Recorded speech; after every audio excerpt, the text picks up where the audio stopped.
okay. So. All right. I don't want to be on the show, but. Yeah, shut up.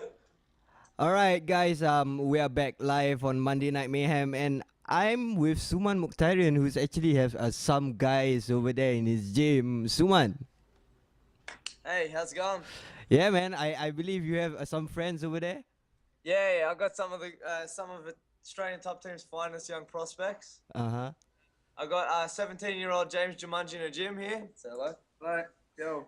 He's with me. I got Alex Georges right now with me as well. The Sloth, as we like to call him. Why the sloth? I don't know. I think it's because. Have you ever seen Ice Age? No. Yeah. Okay. Well, if anyone's listening, they've probably watched Ice Age, and they're looking at Sid, the little sloth that's on it. He looks a lot like it, but he could probably kick your ass. Yeah. Okay, then what about Jumanji? Why Jumanji? Jumanji, because he's a little monkey. He looks like the little monkey kid from Jumanji, the kid that turns into a monkey. He's got a hairy face. I could have sworn he had a tail last week. All right, James. Oh. Yeah, do you approve of that nickname?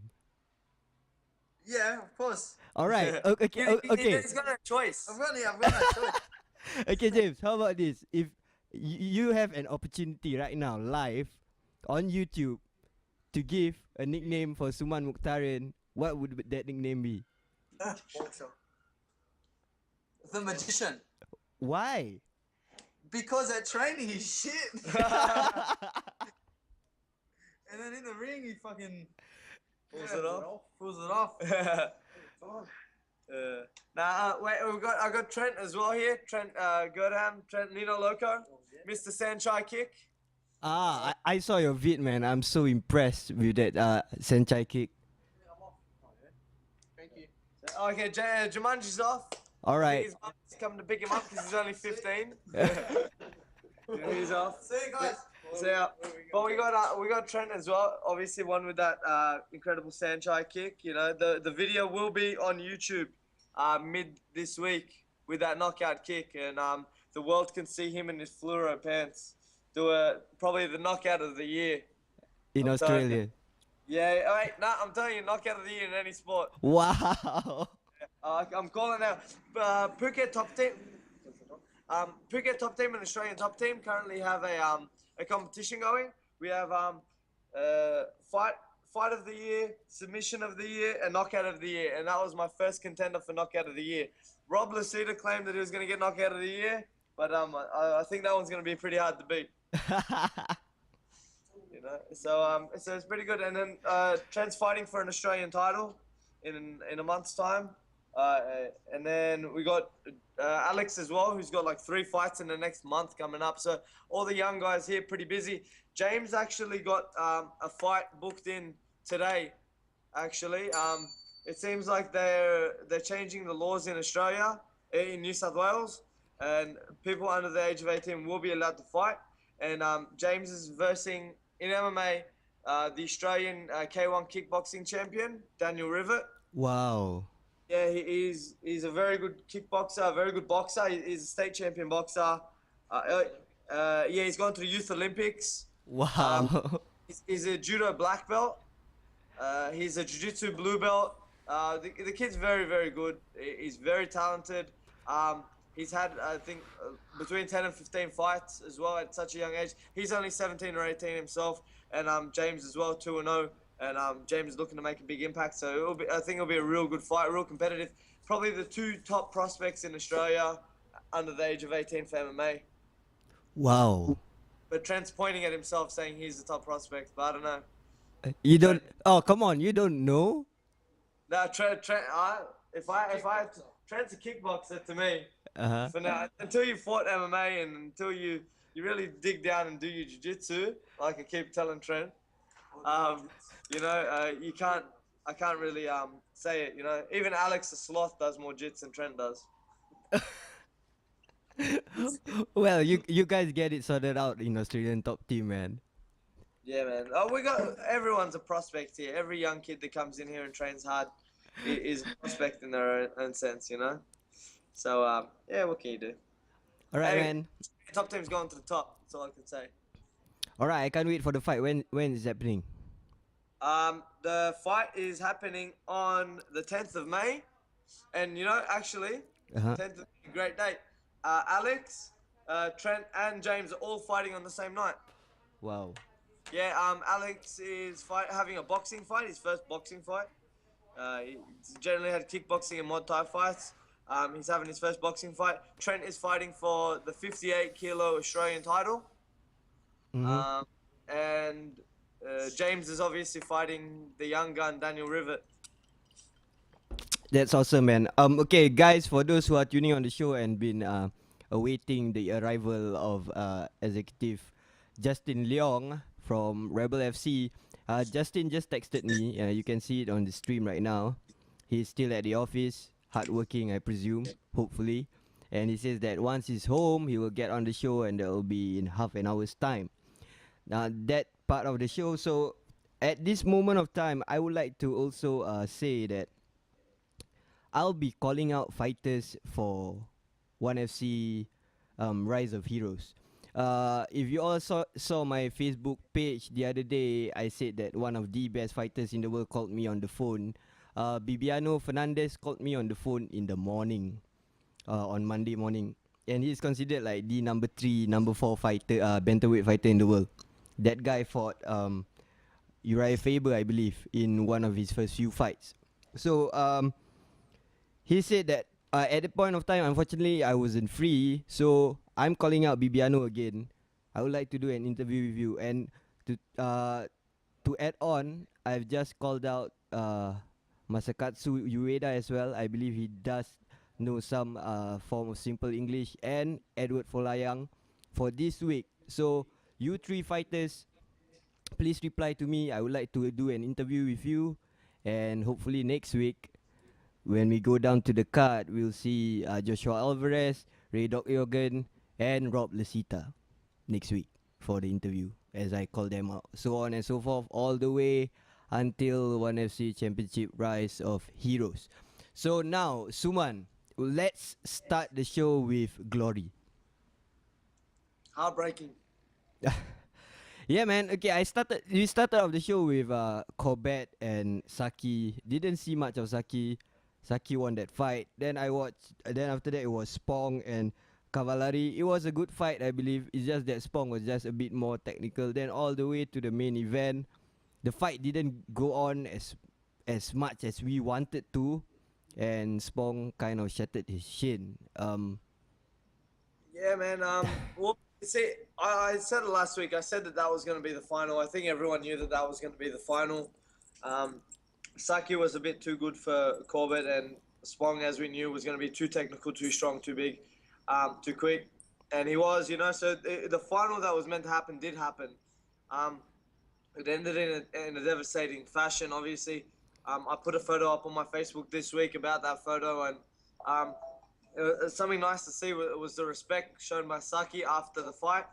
But you never want to see that to a fighter. It was very Anderson Silva-like. It's not every day that we see that, and I think it's happened twice in the last 6 months to two of the biggest fighters, two of the best fighters in the world. It's pretty scary, and I hope Spong gets a quick recovery and they get to do that rematch one day. But I think it's one of those injuries that you don't know how long it's gonna take. Well, I actually wrote an article when Silva broke the injury. I've got opinions from a doctor in Singapore, and an accident and emergency doctor, Colin Ng. He says that most probably it'll be 2 years, but depending, because we see that Silva have already been training and have been walking right now, when running, I believe. That's crazy. I've got him on Instagram, so Yep. I always see the little videos that he posts up. Of him training. You can obviously tell he's not really putting much weight on his leg or anything, but even for him to be hitting pads or doing sit-ups or anything, it's pretty encouraging to see that someone like Anderson Silva is so motivated to come back. He's got nothing else to prove in the sport. He's a legend no matter what he does. He's one of the greatest fighters of all time, and he's already proven what he has to, but I think he wants to prove something to himself, that he can come back, and he can fight again. Yeah, but the difference between Spong and Silva is that Spong is still rising. Yeah, see, that was what I was thinking as well. Like, I don't know, like after getting a leg break like that, I think mentally it's the hardest thing to overcome. I think physically Spong and Anderson Silva can overcome it. I think it's the mental part, especially you don't like. I think it would be more likely to happen in K1 kickboxing, obviously, than MMA. Even though we saw it to Anderson Silva first, I think after this, it's going to be hard for Spong to really be up there with the top level K1 guys in the world, kicking and having that confidence back. I don't know. Who knows how he'll react? I hope to see him back on the world stage. No, I have no doubt that Spong will be back. And the thing about it is, I spoke to Bashir as well when Silva broke his leg. Bashir Ahmad, he's a former medic in the US Army and holds a degree in sports science. He says that as long as the ligaments, tendons, and soft tissues are not hurt and it's just a bone break, bones will come back stronger. I'm not really a doctor. But I hope they come back stronger. But like, I've got a few injuries now, and if it's like that, next person that we fight, me and Alex have this like a similar injury on our leg, and if that's the case, then good luck to the next person I kick in the leg if my legs get stronger. Yeah, I'm gonna start throwing it harder. now, but the thing that is basically scientifically proven that if your bone is just a bone break, it's just your bone and there's nothing happening to the rest of your legs. When it comes back, it does grow stronger. And a similar incident happened to Pele Landy Jones in 2008 on TKO 32. He was 35 when he broke his leg by kicking his opponent's lower shin. Not only he returned to compete a year and a half later, he went on to have 4 consecutive wins. So I feel if it's just a leg break, just a bone break, the only thing that is unfortunate is that we can't see you in at least 2 years. But the reality of competing again and being good as who you are or even better is really a possibility. This is what I feel. You know what I would compare it to? Mhm. I'd compare it to a porn star breaking his dick. You might not see him in a week or so, but you're gonna see him eventually, and he's gonna come back harder, stronger than ever. Oh, fuck you, Suman. That's what I'm gonna put down. So, hey, that's a sport. Porn, I think, is a sport to them. So, in our case, this is a sport. Some people say dick burns a muscle. Alright, I'm not going to debate with you on porn stars breaking dicks, but if you could just like kind of get like a little side image of a porn video so people can see what we're talking about. No, I'm joking. UFC, don't cut me one day. alright. Alright, the thing that has gone viral today, especially today, is the footage of TUF Sonnen versus Silva brawl. You saw that? Yeah, I saw a slap. That was before. Did you see the aftermath where there was a brawl, like the whole team went in? Oh no, I haven't seen it. I've been training all night. Maybe it kind of hit Facebook when I was training, but I haven't been on Facebook or anything since then. No, it's not. It's not on the Asian scene. The thing is it's going viral in Brazil and in America right now at this moment. The video shows the whole thing from the instigation all the way to when Wendy actually throwing a slap, then Sonnen taking him down. I believe you remember that. Actually, what happens after that is that when they were trying to break Sonnen out, Silva actually tried to give vicious elbows from the bottom to Sonnen's head. And they look like real elbows because the slap looked real staged to me. Yeah, the slap was staged, but the elbows doesn't look staged, bro. And another thing is that one of Silva's coach, I believe it's Dida, he came in, pulled off Sonnen's shirt and actually threw him a few punches as well. While the whole group was trying to break them apart. At the start, yes, it does feel staged, but after Yeah. seeing how Silva wanted to throw that elbows, I don't believe it's staged anymore, man. I believe it was staged. Like I think they started it. I think, but being the typical Brazilian, he when he kind of like lost his shit and started going a bit extra hard. You know, it's like those guys that you tell them 20% sparring. Yeah. You say 20%. I'm probably that guy. You know? You say 20%. Yeah, sweet 20%. I get hit once. I'm like, oh, okay, sweet. Let's do this. What happened to Vanderlei was he threw a slap, and then he saw a flash image of what's gonna happen in his next fight, which was a double leg takedown. And he goes, "Fuck this! This is gonna happen.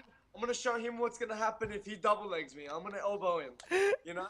So I think that's kind of what happened. It probably was staged, and I think it got serious because we saw how shit Vanderlei's takedown defense was. You know, mind you, I love Vanderlei. If you ever hear this, please don't hurt me. Yeah, I do love Vanderlei as well, and I agree with you that he didn't have any takedown defense for that. You know what? I love Vanderlei as well, but like when I was first like watching MMA, I was like a big Vanderlei man. But I'm the biggest Sonnen fan. Like anyone who talks crap about Sonnen, like yeah, you know, you're getting ready to fight with me. You know, I think anyone who doesn't support Sonnen is supporting Ben Askren. I don't know. That's how I kind of look at it. All right, that's one thing that's gone viral about Sonnen. The next thing that gone viral about Sonnen is Sonnen went on Twitter and indirectly called out Rich Franklin. Rich Franklin. Yeah, so the speculation is that Silva got injured whatsoever. So I believe Sonnen do have beef with Rich Franklin. He was saying something like the math teachers shouldn't get a pass or something like that. So that's the only math teacher I know in UFC, unless there's other math teachers, unless Wanderlei Silva is a math teacher, but I don't think so. Man, listen. Who the hell is Rich Franklin? I think he's irrelevant now. I hate watching him fight. He's boring. Like I don't know. Oh, come on. I still remember when he knocked out Chuck Liddell with a broken hand. Chuck Liddell knocked himself out. Right? Chuck Liddell didn't know how to finish the last 10 seconds of a round. You know, so he got him when he was washed up. I don't know how he even knocked him out. That was pretty disappointing. Don't bring that up to me. Nah, you know, like I'm just not really a fan of Franklin. You know, I think he kind of left a real sour taste in my mouth when he was on the Ultimate Fighter season 4, the comeback season, and he was telling guys to take a knee so they don't get hit, and he was being real sarcastic just because he didn't want to help them. He didn't want to help the middleweights because he thought that I'm going to be fighting one of them. Well, no, that didn't happen because you got smashed by Silva, and Silva ended up fighting and defending his title.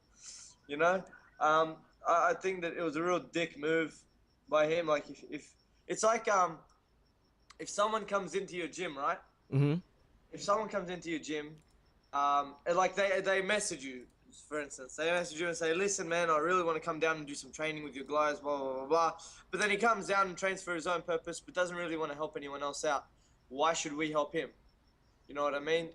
If someone comes onto the show, for instance, you kind of expect them to play along with the show and not just sit there quietly.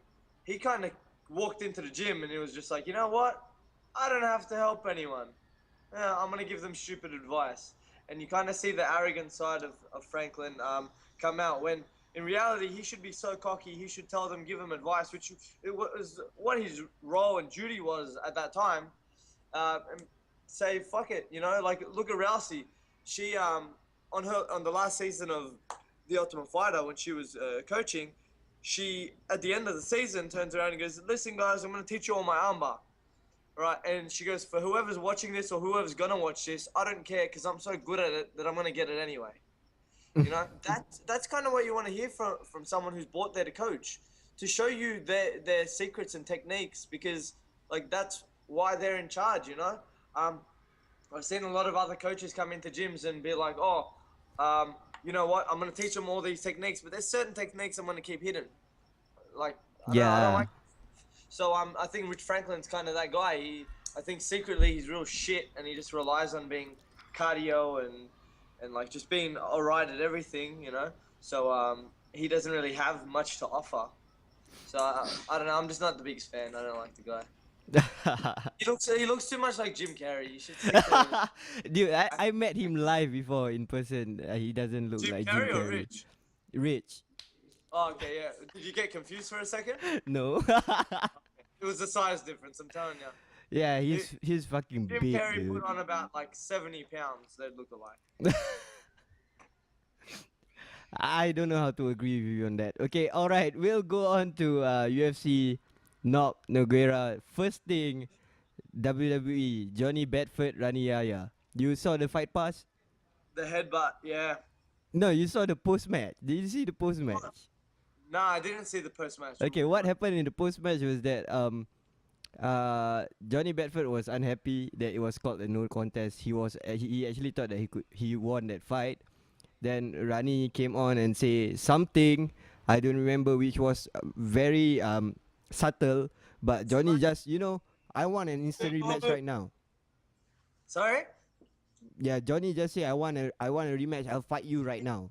See, man, like in that instance, like I know that they can't let a fighter go on right there because obviously he got dropped and the fight got called off.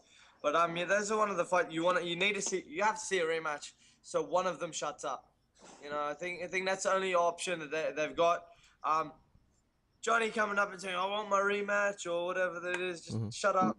Talk to the UFC after they'll sort it out.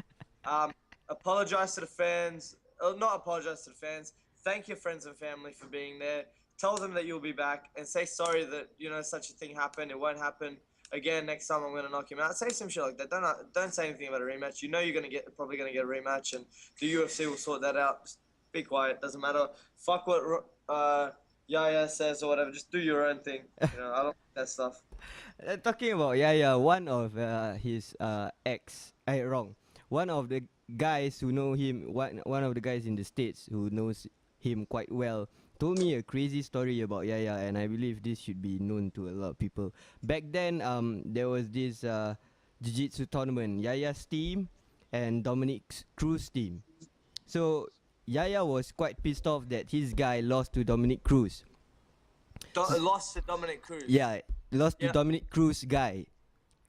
Not lost to Dominic Cruz. So what happened was Yaya was pissed, shouted and hurled a few things at Dominic Cruz's team. So apparently there was a heated argument. The next thing Yaya did was actually he went and found the biggest guy in Dominic Cruz's team that was like a heavyweight and put guard.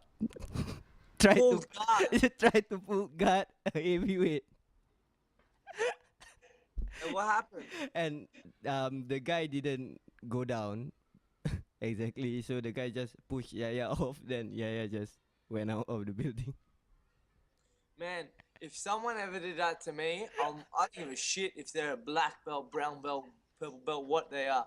If someone pulls guard and I'm still standing, I'm body slamming their head straight to the concrete. Man, who pulls guard? What is wrong with you? Man, I don't care who you are. I don't care how good you think your guard is. If you're a 135-pound little midget, should not be pulling guard on probably a 250-pound man. You're going to get your face and your body crushed. And if not that, what are you... My girlfriend runs and pulls guard on me to be cute. You know what I mean? Like, is he trying to have sex with him? Trying to spider monkey him or something. Like, all right, Suman. That's crazy as hell though. I like, you know what? At least he's trying something. Like if someone pulls guard in a street fight, you're gonna be like, what the hell is this guy doing? So at least he's thinking outside the box. All right. Give us an opinion, Suman. Should someone pull guard in a street fight, regardless of the size? No. Nah. Don't pull guard on a street fight. Look for a single or a double. Oh my god. It's actually, listen, it's very dangerous to pull guard in a street fight. Like, okay, jiu-jitsu is used to lock people down and shut them down and things like that. But if you run and pull guard on someone, there's a slight chance you're gonna fall back and smack your head onto the concrete. Yep. As well. And if you're in a street fight as well, like I said, I'm a guard jiu-jitsu guy, you know. So like I like playing in my guard and things like that. But I never want to end up there, even in an MMA fight where there's a soft cushiony mat under my back. You know, you never want to end up there if someone's looking over you and punching you in the face. All it takes is 1 or 2 punches to knock you out. You know what I mean? That's putting yourself in a bad position. So no, don't pull guard in a street fight. All right, man. Okay, let's get on with the UFC knock Nelson. People are calling Taylor's latest if that's how you pronounce the name, Taylor's. Is that how you pronounce the name, Suman? Thales. Thales. If I was Brazilian, I could say it. All right, whoever his name is. Surprised there's not like a fucking R in it that's pronounced a H. Oh man, Taylor's latest. Okay, if that's how you pronounce the name, fans are calling him K1 latest. They feel that returning to the UFC was good for him, despite Trevor Smith doesn't show a very good chin. But how impressed were you with Taylor? Man, he's one of the guys that I was impressed with before he left the UFC. You know, I think he's really good. I think it was the fight with Tom Watson. Mm-hmm. Yeah, he had a fight with Tom Watson a few fights ago. Man, he just shut him down. He's really, like, overall, I think he's really strong. His kickboxing, his kickboxing, his jiu-jitsu is like great as well. You know, he's actually not a bad wrestler either for just being a jiu-jitsu guy. So I think as long as his cardio and everything is in order, I think he's relevant. I think he's good. You know, you can't go past his skills. I've always been impressed with him. You know, he's doing exactly what I expect from him. I think he's real good. All right, man. Moving on, Gida and Kawajiri. I just love this fight, man. Yes. You know what? It was a great grappling match. You know, and that's not trying to bag them out or anything. You know, we seen in the first few, like I think it was in the first minute, they come in and Guida's coming with those level changes, a bit of that head bob, and the thing I liked was he was coming forward. You know, he wasn't trying to do the whole Maynard thing and just sit back. He was pushing forward, and he landed that overhand right. And when he landed that overhand right and he dropped him, I thought it was over. Yeah, I thought it was over too, man. Yeah, so good on his opponent for coming back, you know, getting back up. And then every time he kind of got to his back, he got caught in that Kimura lock, and he was worried about it. He would roll and scramble, and some real cool scrambles in that fight. I was, for the first time, you know, I knew that's what Guida was going to do. But, you know, it was good, you know, against another top grappler. It was a good performance. I didn't like the whole calling out Conor McGregor after, you know, not because of the level or anything. Like, I think that they're both great fighters, and I think Guida is ahead of Conor, obviously, in the UFC. But I don't know, like, I was just like, yeah, I don't, that's not really a fight I want to see. So I was like, oh, okay, I don't know why he's calling it out. And then I think he called out Josh Thompson as well. Yeah. Again, like, I don't know, people really like Guida and they call him a fan favorite. I'm not a fan favorite of his because, like, he's good. That's why I don't like him. He shuts down good strikers a lot of the time, you know? And I don't really want to watch him bob his head around and try and take down Conor or take down even Josh Thompson, you know.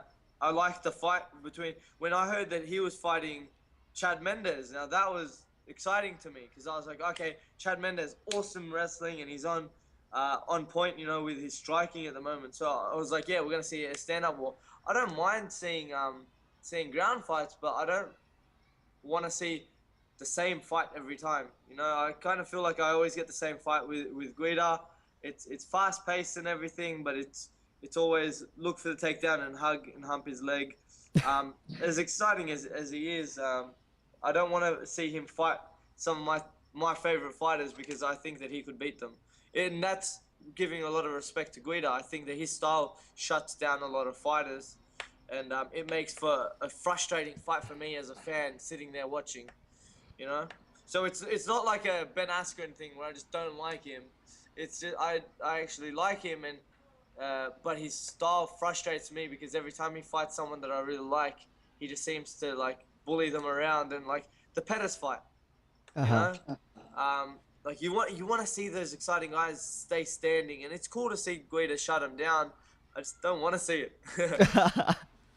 Nah, but I think the main difference of the fight is Kawajiri's cardio versus Gida's cardio. Yeah, Kawajiri was like totally off in the third round. I feel, even though it was all hard basically third round, while Gida could just keep on running and running for a few more rounds. And like I thought that even in the last round, even though you could tell he was gassed out a bit, that I was kind of more impressed with that, how the fight was going, the scrambles were going with Guida, than I was when he won his last fight and he got on the mic and couldn't speak a word of English. Jose Aldo! That's all I heard from him. You know what I mean? I was actually more impressed with that last fight with Guida. You know what? I don't think he lost too much stock in that fight. I think it was still a cool fight. Yeah, man, he pulled off this nice arm drag. Almost to a triangle. He pulled off a rolling knee lock, almost finished it. There was quite a lot of moments, and he always keep attacking the arm. So, yeah, man, I love to see Kawajiri back in the octagon again. For for Guida, I don't know who's next for him. Conor McGregor, Josh Thompson, whatever, man. Oh man, I don't know. Like, I just don't. No, I don't know. There's so many good like strikers and things like that. Like, if someone said to me, "Man, we're gonna put Clay Guida in with Diego Brandao," now I would hate that fight. I love Diego Brandao, but let's just be serious. Diego Brandao's gonna gas out within the first round. Guida will last the first round, and then he's gonna shit out of his leg. All right, moving on to the main event. We saw basically the big country's H-bomb. Yeah, that's exactly what I was gonna say. I'm like, man, he's throwing a H-bomb. Yeah.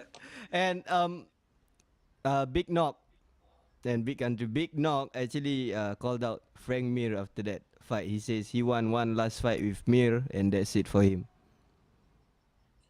Oh, really? Yeah. Man, I don't know. Is Mir still in the UFC? Who? Is Frank Mir? Yeah. Because I thought that the fight between Alistair Overeem and him was kind of loser leaves town. It was kinda, but UFC have not cut him yet, so technically. I think they were gonna cut him. They would have cut him by now, right? Yeah. Yeah. So you know what? That's probably the only match I could think to make, and I think that that's the end for both of them, really. Like Nogueira is a legend of the sport. Obviously, he fought in Pride. He's fought in the UFC. He was an interim UFC champ. He was Pride champ as well. Man, seeing him that night against Roy Nelson, I'm not gonna lie. Within the first 20 seconds, I knew what was gonna happen. I kind of saw it coming, and I saw it in slow motion. He just seems like he's real slower than usual. I don't know if you noticed that as well. He just seemed real sluggish, real slow. And as soon as he got rocked, you know, it was a matter of time. He actually, after he got rocked, he got back up. He stumbled around for a while, and then he kind of came back. And I thought, yeah, no, he's got it again. He's back. He's back. And then he went down again. So yeah, it was again, like, I don't like seeing some of my favorite fighters go down, especially in that way. That was a devastating knockout. You know, it's cool to see that Nogueira wants another fight. maybe hang it up. But yeah, man, I'd like to see another fight with him and Frank. But I don't think that fight's gonna go any different. I think even though Frank is himself has gotten slow and he's not up to that top level of UFC fighters anymore. I think Frank's just a little bit too quick for him, and I think Frank will put him away again. Yeah, I remember the last fight, the one where Frank broke a very horrible Kimura. Was it a Yeah. Kimura or Americana? Kimura, isn't it? I think it was Kimura. Yeah. Yeah, it was- man, that was crazy shit, man. Yeah. All right. What about big country? Would you wanna see Roy Nelson versus Alistair Overeem? Roy Nelson versus Alistair Overeem? Would you wanna see that? Not really. Then who else is there for Roy Nelson in the heavyweight division? I don't know, man. Bigfoot? No wait. Roy Nelson versus Bigfoot makes sense, yeah. Yeah, because I heard Brandon Sharp's gonna fight Mark Hunt. Yeah, see, that's one of those fights. I heard that they have been having a Twitter war, but I think Mark Hunt versus Roy Nelson makes more sense. It would be a pretty exciting fight, but the thing is, the heavyweight division is kind of boring right now, isn't it? Except for maybe Browne Wedum this week. Oh man, listen, that's a fight I'm looking forward to. Browne has just gotten better and better and better every fight that he's had, and Wedum as well. Since he's gotten back into the UFC, has anyone noticed how good his Thai boxing and his clinch and he's just such a better all-round fighter now than he was before. We all seem to remember the way he just beat the crap out of Roy Nelson, right? Yep. So I think that obviously this is a good number one contender spot. I really want to see Travis Browne versus Cain Velasquez, even though I think Cain Velasquez at this time is unbeatable. True. You know, I think right now he's that dominant and that good. I don't really see him losing. Yeah, probably winner will fight Kane, loser will fight Dos Santos. This is what I see. Who knows? Yeah, man. Let's talk more about Wedum Browne's card.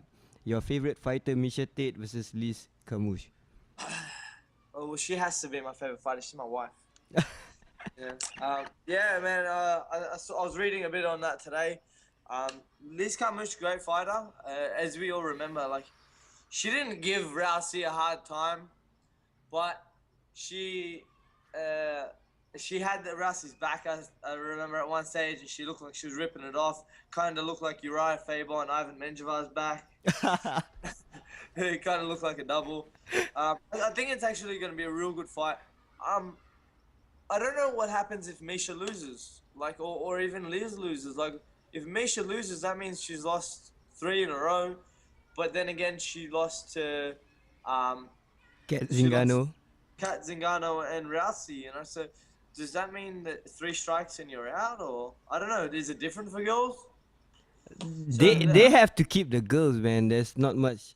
There's not 'cause much depth in the the way I division. see it, if you get rid of Tate and you get rid of like even one other girl from the squad, from the thing, like who's left? Like Alexis Davis is gonna get creamed against Rousey.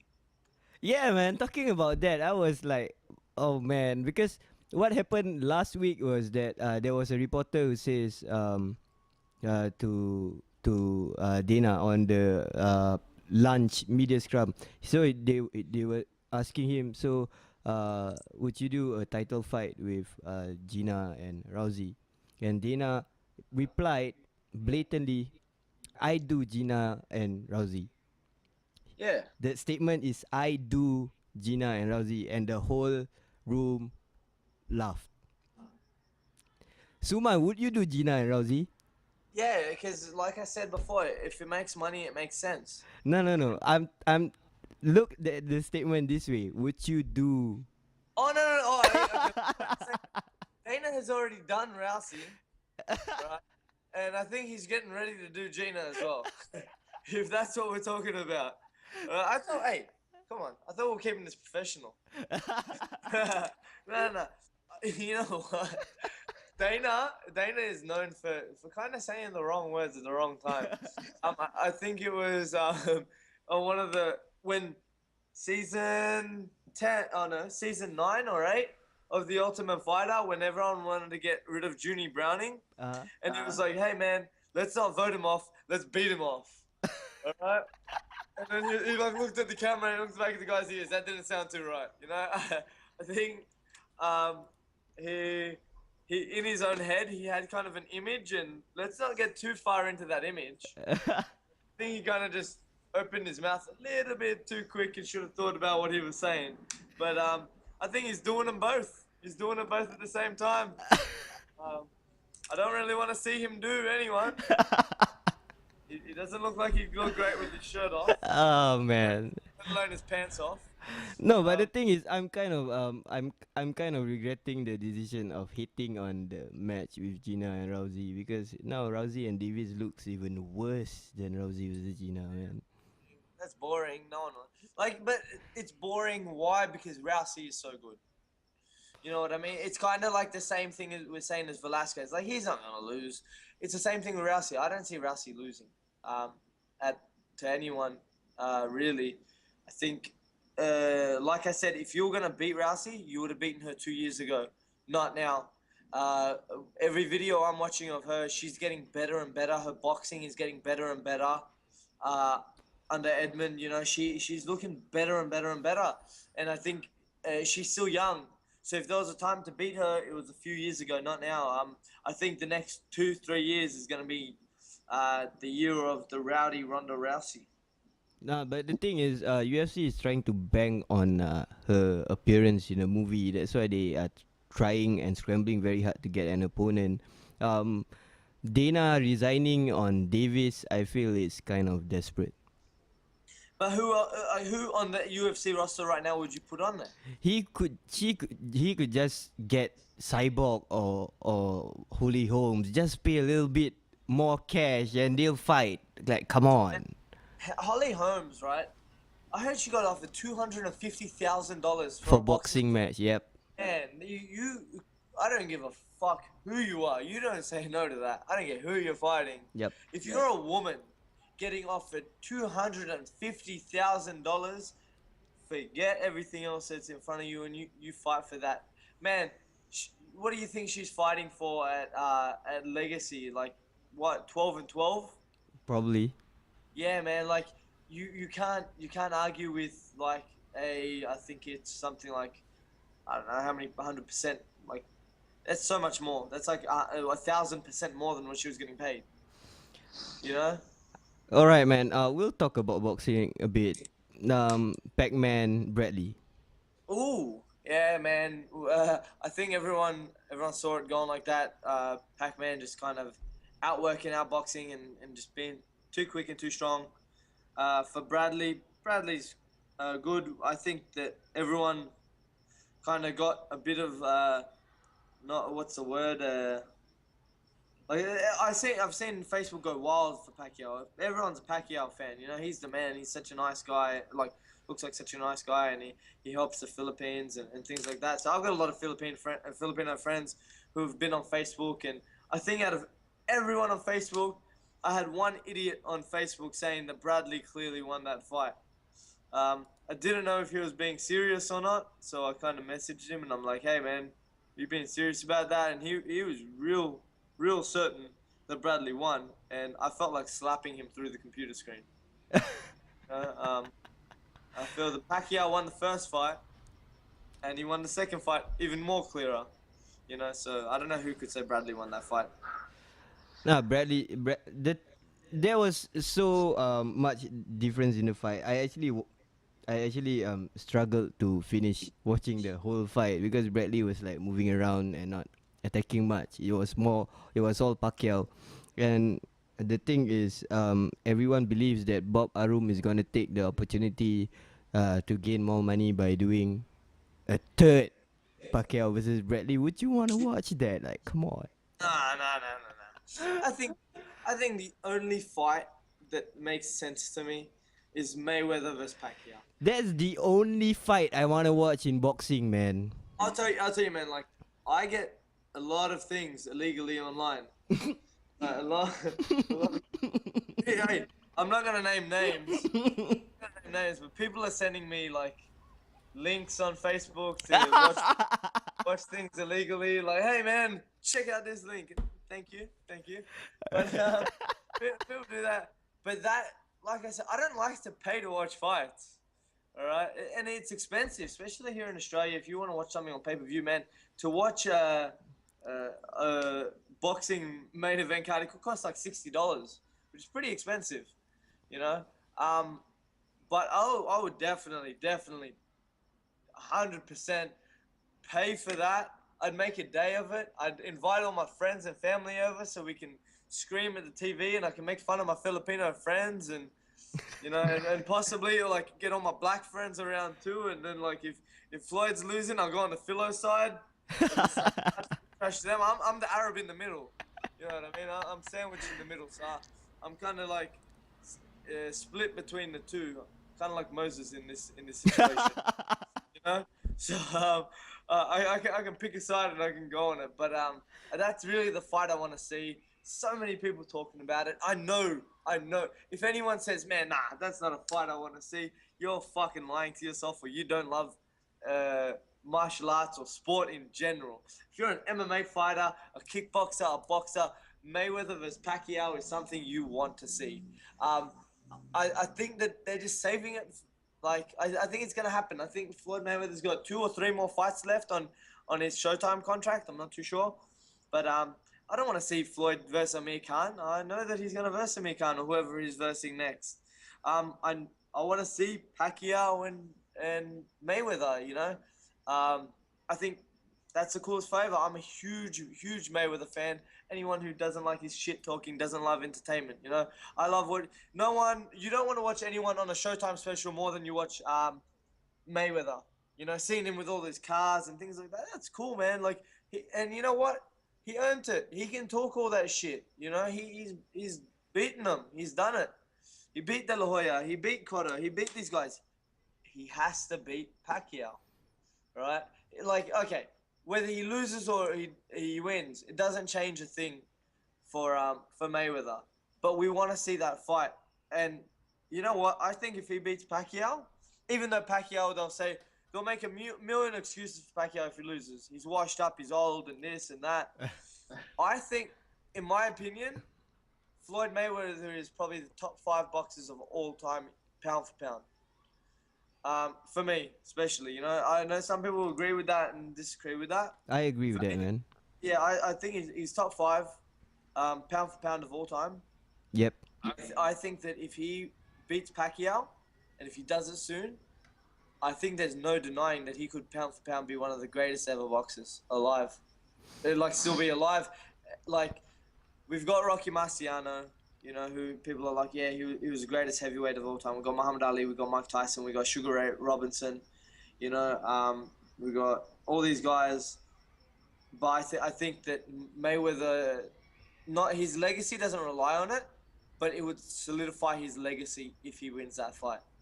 No, but the thing is, after the performance that Pacquiao showed against Bradley, do you really think that he should straight away go for Floyd, or maybe we could see Pacquiao Canelo?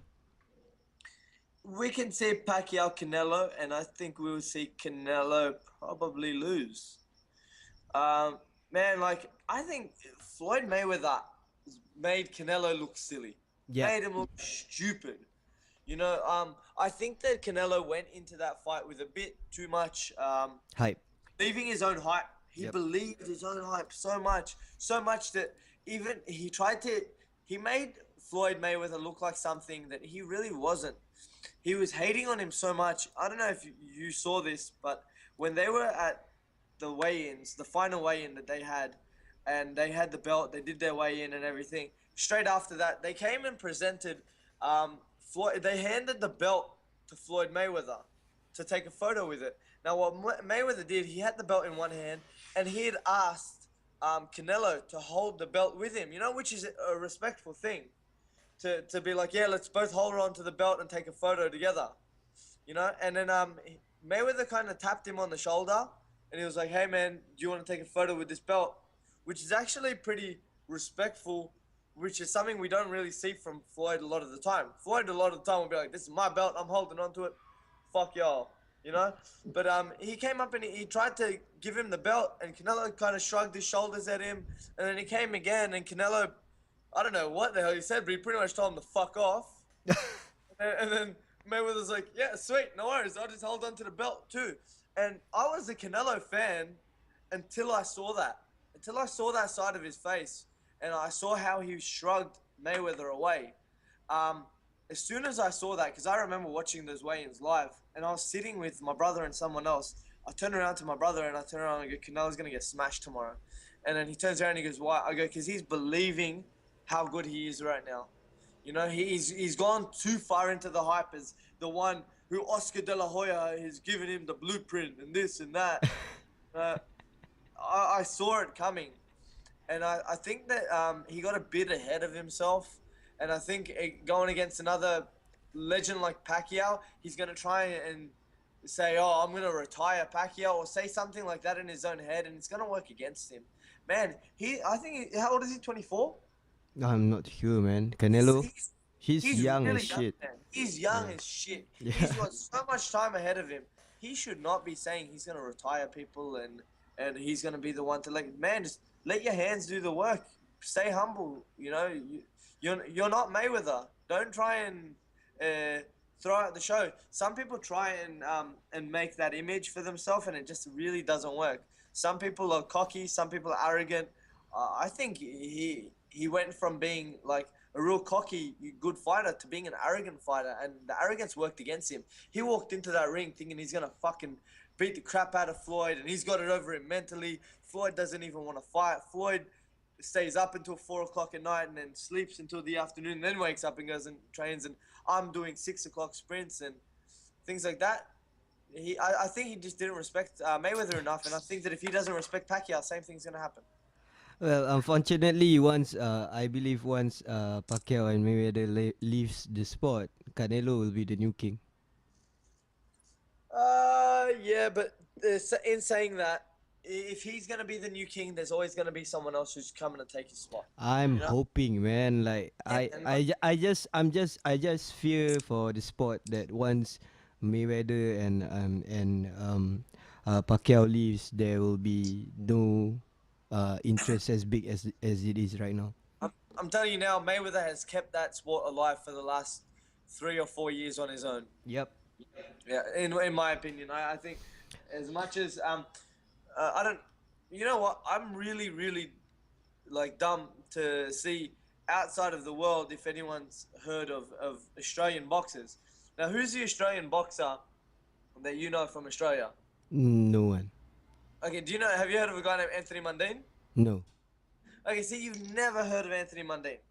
Now, Anthony Mundine is like probably one of our best boxers ever in Australian history. All right. He was a former rugby league player, and he came over and he started boxing. He just fought Joshua Clottey on the weekend for a world title, and like people around the world don't know about it, right?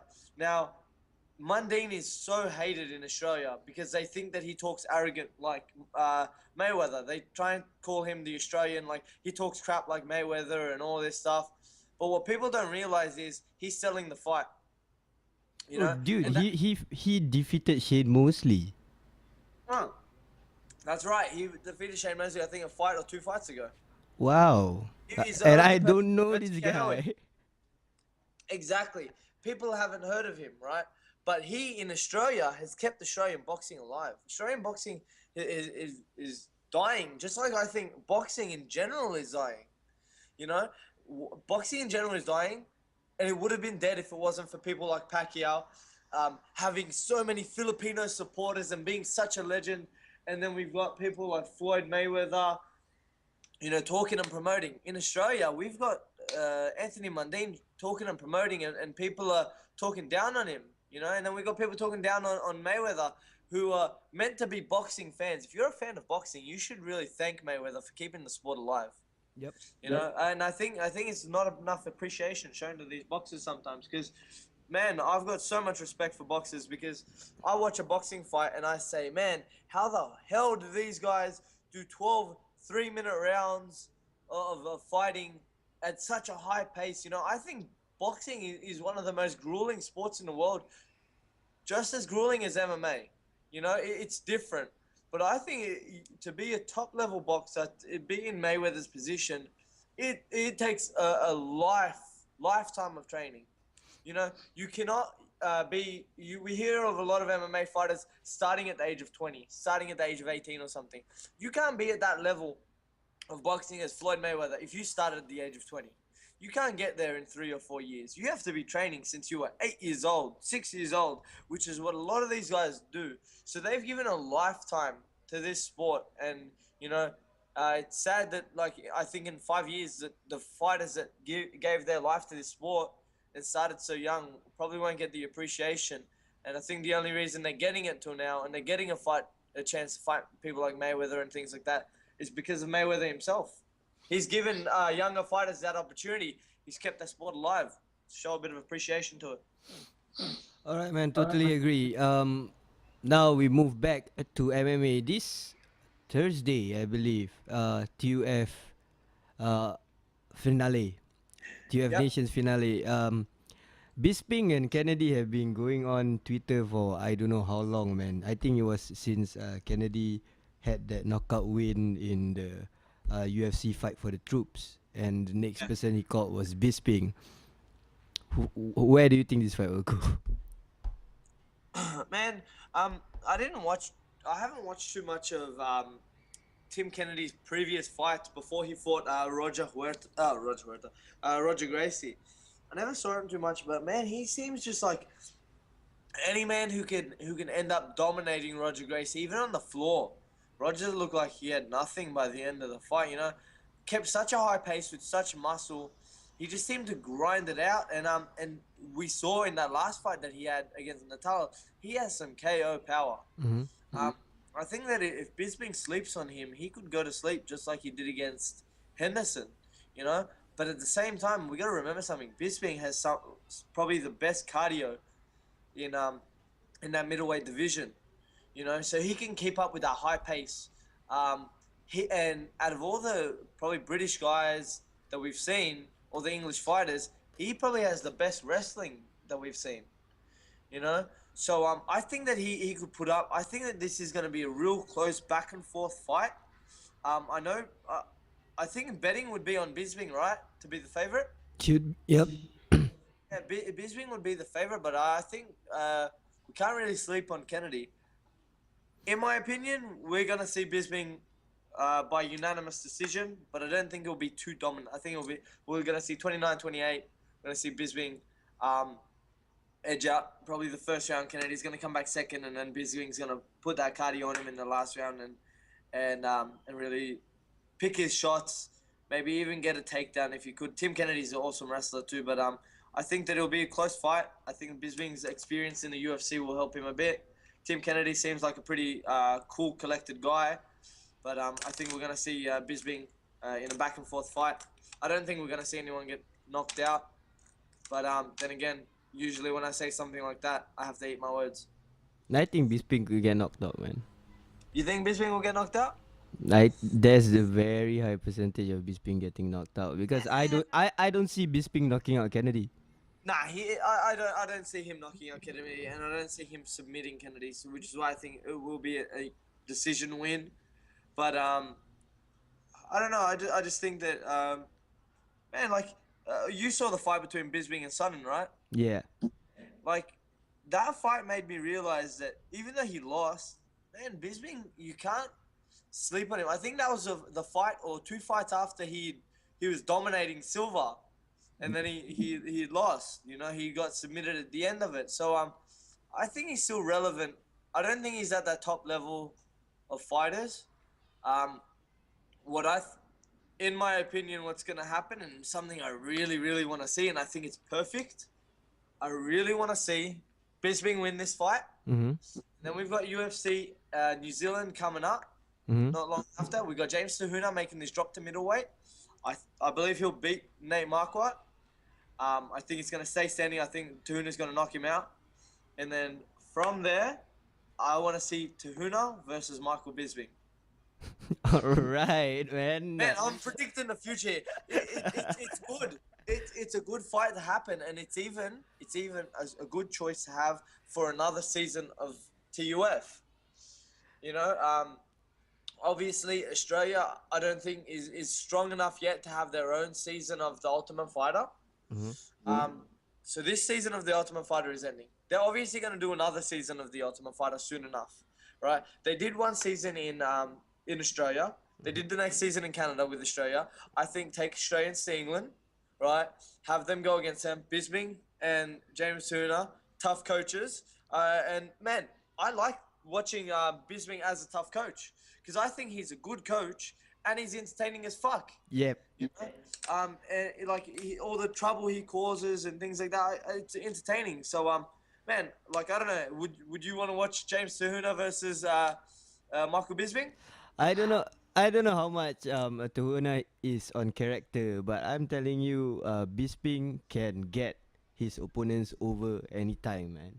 I'll tell you, I've trained alongside James Tahuna, and like, cause my brother's boxing coach is the same as boxing coach as James Tahuna, Lincoln Hudson, right? And so I always see James around, and James has come to my gym a few times, and his boys have sparred here because they have a local gym not far from ours. James is a really nice guy, but James is all about business. As in, man, when he walks into the gym, he'll say hi, and then boom, he's training. He's a really, really hard-working guy, but he's very serious. He jokes around and mucks around. He's one of the guys too. I always see. He's a real nice guy, but he's not a very talkative person. He's not always talking. He's more about business. So it'll be good to kind of see if Bisping can get under the skin of James Tahuna. Wow. I know that they've trained before together, and because James Tahuna, they used to train in a gym back in the day called EFG, which is in Penrith, and when they trained there, when Rampage had come down to Australia to do some training at the same time as Vanderlei versus Michael Bisping. Michael Bisping was training at EFG, so maybe like some things happened in training. Maybe James got the better of him, or Bisping did the better of him. But I know my old jiu-jitsu coach has been coaching Michael Bisping as well, so it will be cool to see what happens. They've been coached under the same people. They've trained together, so it could be a good fight. All right, man. How about Kyle Noak and Patrick Cote? Cote, awesome striker. He's actually got some pretty good takedown defense. Kyle Noak, it's kind of same thing. I think these guys are going to really slug it out and bang. I don't think either of them are going to be able to knock each other out. They're not big knockout artists. I think if anyone is, Noak's a bit quicker. I think Cote is a bit like of a harder hitter. I think it's going to be another really good fight. I'd love to say that Noak is going to win, but I think that Cote is going to kind of pull this one away. I think he could finish him with a submission, possibly in the second or third round, probably a rear naked choke. Okay, how about the TUF contestants? I have not been watching because it's so hard to grab a hold of the videos. Who's most likely to win and who's most likely going to have a good career in the UFC? Okay, we have all four of the guys that have made it have been from Canada. Yep. Right? So we've got a welterweight Canadian final and we've got a middleweight Canadian final. The reason for that is, guys, if you're listening, it's not that Australia is bad. It's that this season, they've picked a lot of shit people. Yeah, like, I said it at the start of the season, okay? I said at the start of the season, they had two good guys that I knew of that have made it through, and that was Tyler, and that was Richard. Now, Richard and Tyler were two of three guys that actually made it to the next round. All right? Now, Tyler, we all know what happened. He's not fighting in the UFC.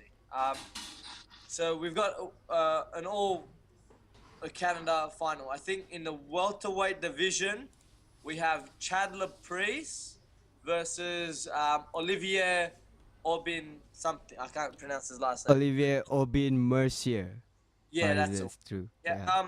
Man, by the looks of it, if you see that I don't know if you saw that knockout with Chad and Cajun Johnson. Yeah. Man, that overhand right, you could hear the shattering of the jaw break that he gave his own friend. I look at that fight. This is one of his main training partners, one of his best friends. If you can do that to one of your training partners, man, you're a killer. Some people hold back. He did not hold back, and he snapped his jaw in how many places? Like 3 places or something. That's cool as hell. My opinion, I think that Olivier his judo and his jiu-jitsu is far too strong for Chad. Chad keeps good distance. He's got really good striking, but in my opinion, if he hits the floor, he's going to be in trouble. Olivier is really strong on the floor, and they're calling it. I don't call him that because I don't think that is a true statement. But they're calling him the next GSP. Maybe because every time he hits the floor, he just grinds his opponent out. But man, if he hits the floor with you and he catches your back, you're gone. You know, he dominated Jake Matthews, and then he caught Richard Walsh's back and submitted him in like 30 seconds or 40 seconds. And Richard Walsh is like, man, I see him at all the local jiu-jitsu comps and things like that. He's a good purple belt, and I've seen him beat Manuel Rodriguez, who was on the last TUF Australia and England. And his jiu-jitsu is good, but as soon as he went against Olivier just made him look like a white belt. You know what I mean? Olivier is really strong on the floor, and I think that's where it's going to end. I think it's going to be a first or second round rear naked choke finish by Olivier. All right. And then middleweight final? Hold on. Okay, hold on. Justin's calling me. Oh, awesome. Hold on.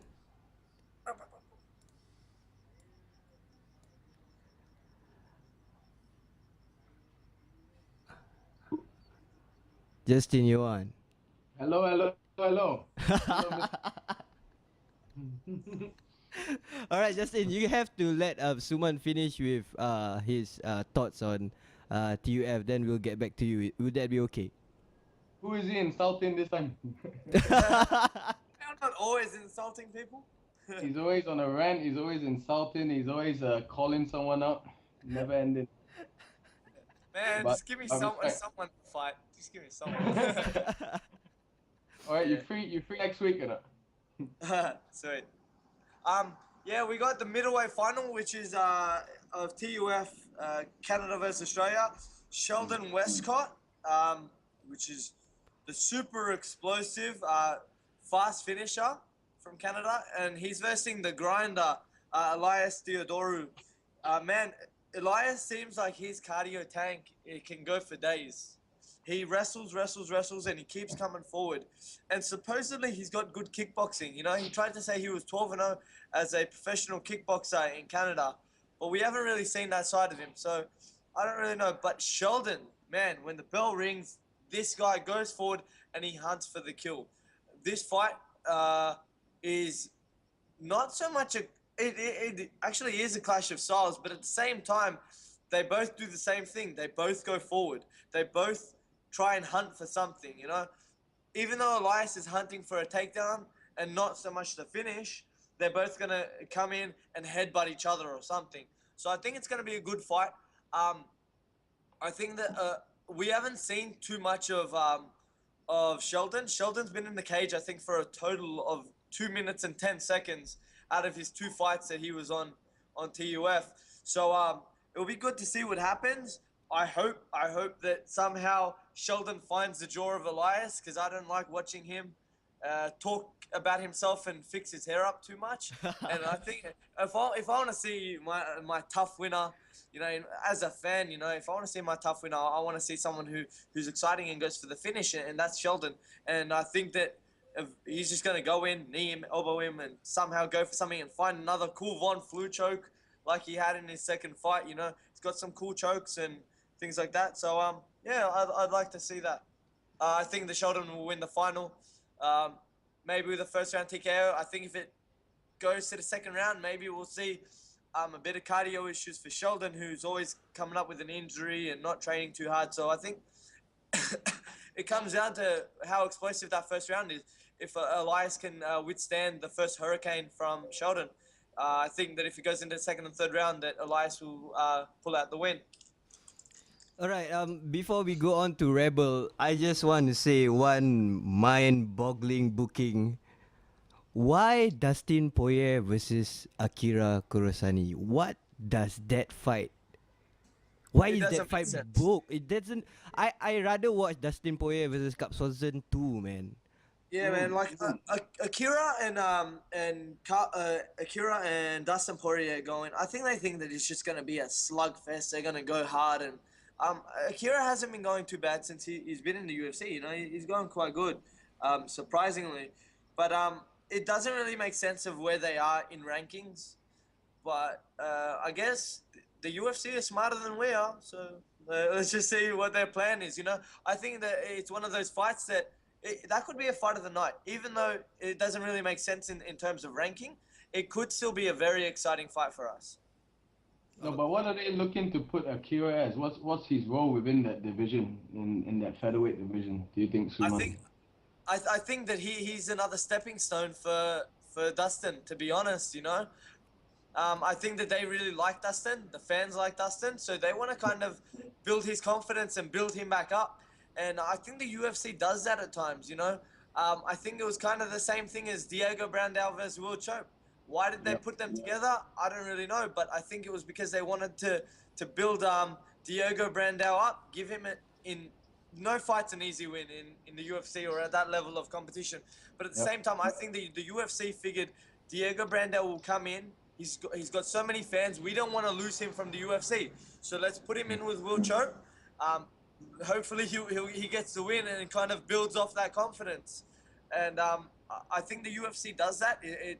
But at the same time, like anyone would know, it's a business. They have things in plan. As much, it's like watching the WWE. One day we hate someone, one day we love someone, and we don't want to see people wrestle each other, or someone's a WWE champion. But there's a reason that everything's happening. So there's a reason the UFC are putting them together, whether it's to build a fighter or not. If it makes money, it makes sense, like I always say. So if they need to keep Dustin around, they need to give him a few more fights, and kind of maybe they want to build him back towards a title shot. Because I think that Dustin's still young, he's still good, and he's still relevant. I think that they're kind of throwing Akira in the deep end here for Dustin's sake. But at the same time, Akira, he doesn't have much to lose in this fight.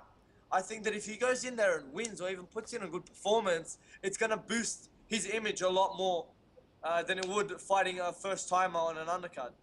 Yeah, because Dustin lost his last fight, right? Who did he fight against? I can't remember. No, Dustin won Diego Brandao. Yeah, Dustin won. That was a heated fight. But no, there was a fight before that he lost, right? Wasn't Cap it? Swanson. That's right. He lost to Cap Swanson, and that But it was a fight fucking good fight. That was a war.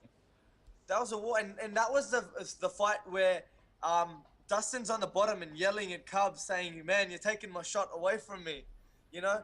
And that's the thing. I think a lot of people really, really like Dustin, and the UFC really like Dustin as well. I don't see them really throwing Dustin out of the UFC, and I think that they probably don't like Akira as much. So I don't think many people like Akira. I think that's what they're doing, and like I said, that fight I think is more business than terms of UFC rankings or fighter rankings. Yeah, because Dustin's kind of that same cloth of that GSP kind of generation, whereby, you know, they're very clean cut, they're very athletic. But I don't know, me personally, I don't find him that interesting as a personality so much. But you think he's very popular? Dustin, I think he's popular because I watch Fightville. I watched that documentary. Yeah, I watched that Fightville too, and I feel that Dustin is one of the greatest, best technical strikers in that division as well. Yeah, man. Like, we got to remember, Dustin. He came in, right? Dustin came in, and he's a young guy who's come in through this MMA era. He wasn't the guy that came and did jiu-jitsu from a young age or did something from a young age. He's like that. He's like the American version, in my opinion, of Rory McDonald. Ah, yeah. Yes, yes. I think the kid's a killer, and he always goes for the finish. He's exciting to watch, but he goes for the. He kind of leaves himself out there sometimes. You know, I don't know how many times you could say you've seen Dustin Poirier in a not exciting fight. You know, and that's what the UFC fans kind of want, and I think that they're gonna get that exciting fight through someone like Akira, who I'm pretty sure has a black belt in BJJ, but just chooses to stand and bang with everyone. He's known for throwing his hands and his kickboxing, so I think they think that Dustin's gonna go in there, try and stand and bang with him, and they think Dustin's gonna knock him out. All right, very interesting opinion there, Azuman. And now we move on to Rebel. But I want to get it related to whatever you just said about Dustin versus Akira, and I'm gonna shoot straight. Before we move on further, I just want to say, Justin, that me and Suman won't be nice. I'm always nice. I'm always very nice. Yeah, I noticed Suman insults everyone else except Rebel FC, so for that, Hey, Rebel's been good to me. Nah, that, yeah, I gotta admit, I listen to the show and I always hear his comments, and then I'm thinking, oh, is he gonna insult Rebel FC? But then it's always something very positive and upbeat. So for that, I'm very appreciative. all right. The thing about us, Justin, is that I believe Suman agree with me on this. Is that I and Suman have this very strict guideline saying that no matter what, whatever we say, whether we insult somebody or we shit on somebody, what we want is better MMA for everyone. For sure.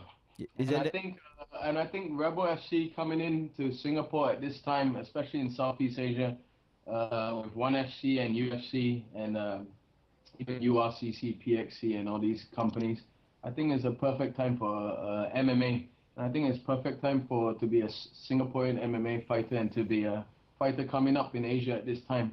Because honestly, I don't think there was much experience given to a lot of fighters within this part of the world, especially in Singapore and Malaysia. And actually, what was an epiphany for me was when I watched The Ultimate Fighter 1, and I saw him on the show, and then they had Chris Lieben, Nate Quarry, Mike Swick, Kenny Florian, Forrest Griffin, and I watched the show. And to be honest, when I saw them, I wasn't that impressed with these fighters. I couldn't see the development because you watch them from the later stage of their career, they look awesome. I mean, Forrest Griffin, Kenny Florian, they're all like top champions and contenders and top 10 rankings, and Josh Koscheck. But when you actually saw them at the beginning of that Ultimate Fighter, they're pretty shit, to be honest. No offense and no disrespect. But what I saw is that these guys were very special in the sense that they had a lot of determination, they had a lot of grit, they had a lot of personality, and it was the perfect timing for them because once they went into the UFC, they were able to develop so much more because of the experience they had from the Ultimate Fighter and into the UFC when they were put on the main stage and they were put on so many fights. And I think just through experience and leveling up through the show itself, they were able to develop so much more than, say, someone who's in the Ultimate Fighter now. Because if someone wins the Ultimate Fighter now, you know how many fights they're going to get a year? One fight, maybe two? But when Lieben and all these guys were in the UFC, they got, 3-4 fights a year? You look at Kenny Florian, fought at middleweight, then he went down to lightweight, then he went down to featherweight. To be honest, from what I see from that show, it's all about experience. all right, man? Talking about that as well, I just want to say that there's actually a bit of history with me and Justin. During the fight leading to Tim Kennedy. Yeah, you're my ex matchmaker. Yeah, during the fight with Tim Kennedy versus Vitor Belfort, I and Justin actually shared a cigarette and talk about MMA, where we kind of grew up into becoming Facebook friends. So but speaking about that, and I want to get back. Muhammad didn't think Rebel FC would survive. Yeah, that's true. Honestly speaking, it's true that I believe that Rebel FC wouldn't survive, basically because I think that the market right now is quite saturated, and when I saw Rebel FC 1 and I saw the people involved in it, the determination and the passion that they have in MMA, it kind of changed my whole mentality on it. And even though I know that it's gonna be hard stepping stones going up towards, like, you are not going to be I still believe that in the next Rebel FC 2 is not going to be as big as, let's say, 1FC. But the thing about it is, more MMA makes the world a better place, especially in this region, and I am here to help that happen and to make that happen. And that's what me and Suman doing this show every Monday on YouTube is, to try and boost the popularity of MMA and to make it as mainstream as possible. And it's going to happen as long as we all work together. Is that? That is good, man. Amen. Amen. Amen. Like But I said, like. No, Oh, go sorry, on. Go on. just go on. No, go on, Justin. No, I think you're absolutely right, Mo. You need guys like you and Suman, just add into the conversation and add into what is lacking here, the mainstream culture of MMA in itself, in terms of the media, in terms of journalistic, in terms of people just talking about it. As in, when you look at social media and all kinds of internet forums and all kinds of marketing and all that kind of crap, it's abstract. It's something that you just see, and you see a trailer, you see a poster. Yes, it looks good. It's imagery, it's abstract. But what really is crucial is people talking about it, people discussing it, people on the ground, the word of mouth, people actually wanting to come and experience the show. Because when we held the first Rebel FC 1, people who had never went to an MMA show, their perceptions were completely changed, because they didn't expect it to be entertaining. They didn't expect it to be so non-violent as such. It was more about the competitive spirit that these athletes had, these fighters had, and they didn't expect it to be like a WWE experience whereby, wow, it can be more than a fight. It can be quite visceral. It can be quite dynamic in the sense of portraying entertainment. And we need people like you and Suman and everyone just to contribute to the culture, contribute to the actual community, and for it to grow from a grassroots level all the way to the top. And one thing I realized I experienced with obviously I got my last Rebel fight out of luck, really. I was talking to Chad Sanderson about organizing a late replacement for Cristiano Kamanishi, who was meant to fight Du Hwan Kim. And I was kind of speaking to Chad Sanderson about that, and then 3 days out from the fight, May Ooi's opponent pulled out, and they needed a replacement, so I got Amy Adam. And then I was kind of just chatting to him about everything and about Amy, I think. And during the conversation, he just threw in, "Oh man, I just had another fight to pull out." And I go, "Yeah, what weight?" And he said 66, and I was like, "Oh, give me 5 minutes." I went downstairs and checked my weight at the lobby, and I was like 73.9 or something, and it was 2 days to the weigh-in. And I was like, oh, so went back upstairs, and I kind of messaged him back, and I'm like, yeah, man, I'll fight. I didn't realize what I was getting myself into. You didn't know how big the show was gonna be. Exactly. I thought, man, like, I've been to a lot of shows in Australia and around the world. I've been to a lot of shows before, and I can tell you, I even looked at everything on YouTube, and I looked at the video, and I even spoke to Rob about it, and Rob was like, man, it's going to be pretty big, blah, blah, blah, blah. And then I got there. When I got there, I was blown away, especially as an amateur. I came in there, and I was treated like a professional. I was given a taste of what a professional fighter is, being on a world scale. I was really blown away with everything that happened. I remember I had, when I came to the rehearsals, after the weigh-in, when we did the rehearsals for the walkouts and things like that, I walked in and I saw the cage, and I looked at the arena, and I was blown away. I was a bit choked up, and I'm not gonna lie, I had tears in my eyes just looking around, and I think that's kind of really when it hit me. I was like, man, this is so much bigger than what I thought, and I think it's a lot bigger than what anyone else thinks. I didn't realize how big it was until that happened. Even until my music hit and I walked out and I walked out, looked at the crowd and everything. Man, it was such an awesome experience. And I know what you're saying, Mohammed, about like you don't think it will be up to the 1FC level or anything. But man, that was their first show. You know, in their second show, it's only going to get bigger and better as long as they stick with it. You know what I Yes, mean? exactly. In my opinion, you know, if you keep feeding something, if you keep trying to like grow a plant and you're watering it every now and then, if you're doing the right things, if you're looking after it, it'll eventually grow. If you're doing the right things, you know. From my first experience, it was great. Um, as a fighter, you know, even as a fan. Now, people, I couldn't look at the show. I wasn't a fan sitting in the stands. You know, I was kind of in the hallway looking at all these guys. I'm looking around the room. I'm seeing Lion Takeshi. I'm looking at like one of my training partners, Rob Lasita.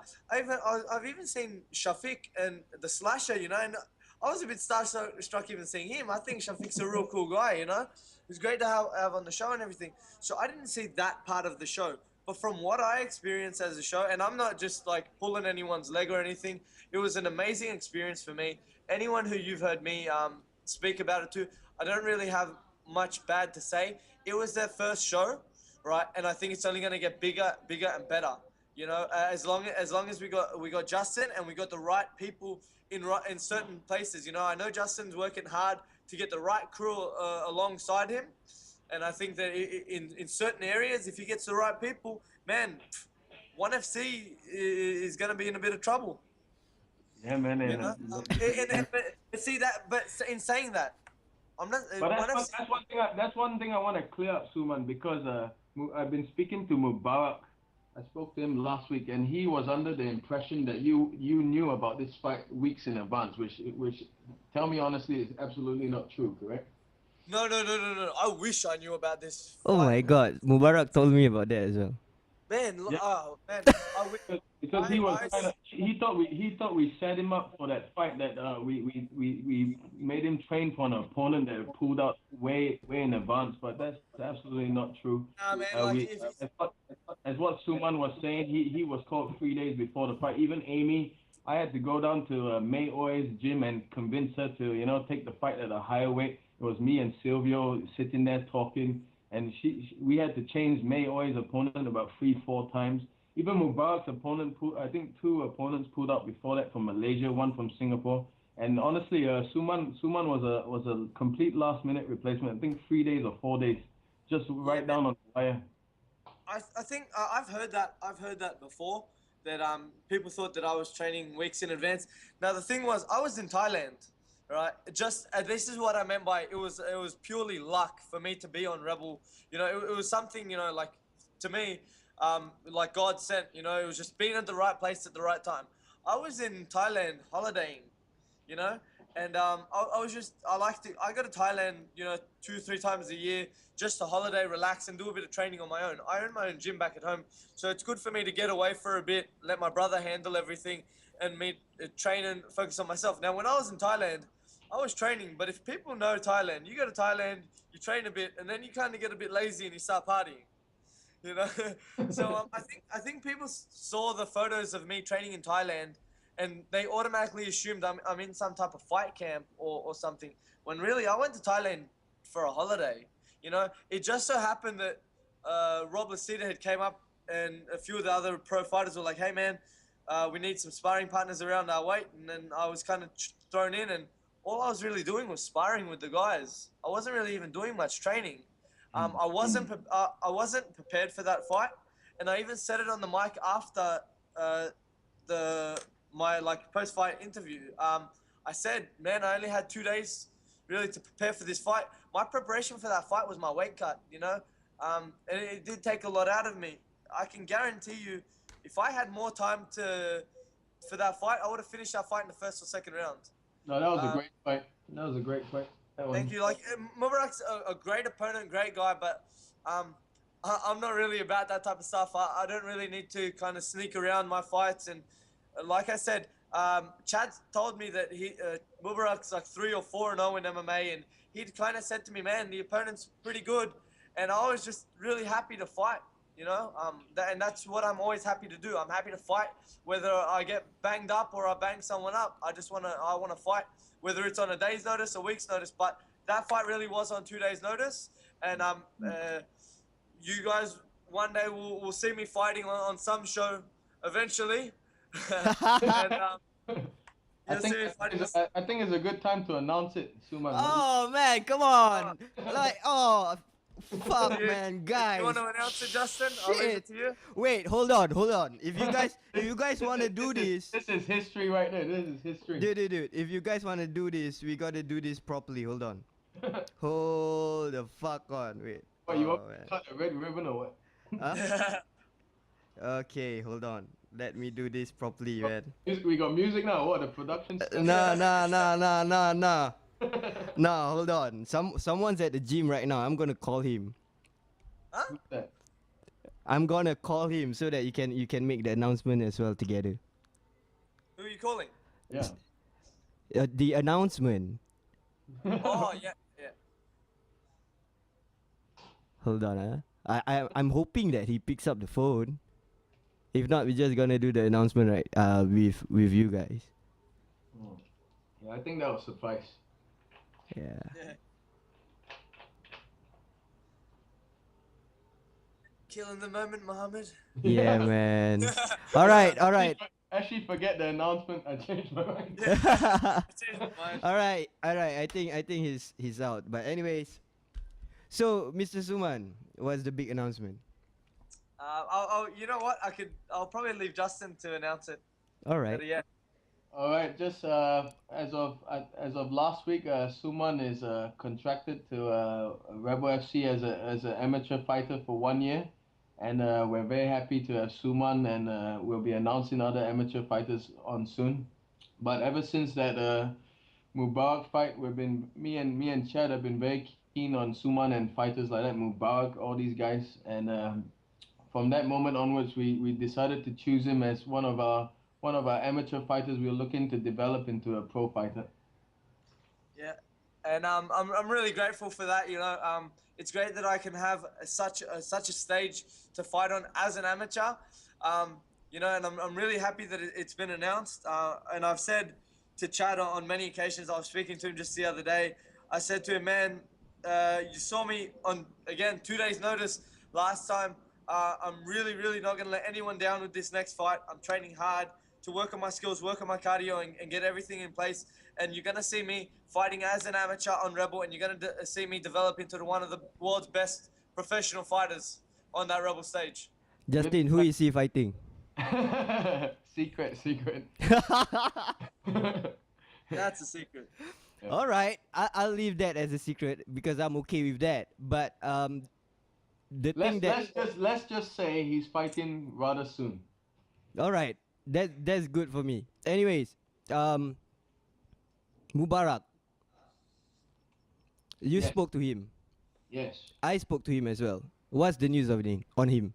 I don't know, man. I mean, Mubarak, I tell you honestly, from my heart, I like the guy. I like the way he fights. He's very humble. He's very, he's a devout Muslim. He's a great fighter. He fights like how he is in person. Very humble, very easy to talk to, very friendly. And that fight with Suman and him at Rebel FC 1 was one of the highlights for me when I watched it back on tape. And I think that fight was a real back and forth battle. I mean, both of you brought it. I mean, it was going back and forth all the way. And we do wanna do something with Mubarak, but it's up to him. I think there's been a misunderstanding with him and his management about what happened in the events leading up to Rebel FC 1. But in our sincere opinion, we just wanted to make Mubarak fight because we knew this guy had a lot of potential. And just with all the amateurs, Garie, Tang, Andinho, Amu, Shafiq, Nazri, all the guys, we want to develop all these Singaporean talents because, I've been speaking to a lot of gyms and a lot of people from around Asia and the Philippines and Malaysia. And, they're of the opinion that people in Singapore are developing rather fast and they got the facilities and they got the right infrastructure over here to really grow as a country. I mean, Garie Tang's a beast. And I speak to Chad about it quite a bit, and Chad even says to me, you know, Garie could be one of the best in the world, And I said, you sure? He said, yeah. Garie Tang has the ability and the gifts to be one of the best. Hello. All right, I'm talking about Garie Tang going to be one of the best. I have with me one Rebel FC fighter. Can you introduce yourself on the microphone, Mr. Rebel FC fighter? Holy cow. Who's this? Ash, it's me, Ash, over here. Oh, Ash. Team SC represent. All right, so Ash, what just happened on the show is that Justin just announced that Suman have been contracted to Rebel. I believe after Rebel FC 1, you guys actually verbally spoken that you guys want to beat each other up. So Yeah. so do you have any comments to that? I thought Ash, you're injured. Are you injured now? Comments about beating up each other, or you gotta be clear, bro. Which one? I don't know, man, because the thing is, number one, people are saying that number one, you are injured. Number two, Yeah. are you going to fight Suman in the next show? Yes, definitely, yeah, man. On August. I mean, if you guys want to see, like, if you guys want to see a half-baked me on April, I could do it, but I mean, there's no point in doing it. I mean, I'm injured and I could do it. I mean, I could do it, but it's not much to do it now. You get what I mean? Yeah. Ash just let the cat out of the bag, lah. No, the cat ain't out of the bag. The thing is, Ash was talking about a fight in April. Oh, in April. Okay. Yes. I didn't get the last one. But anyways, Justin, what do you think about having Ash fight Suman?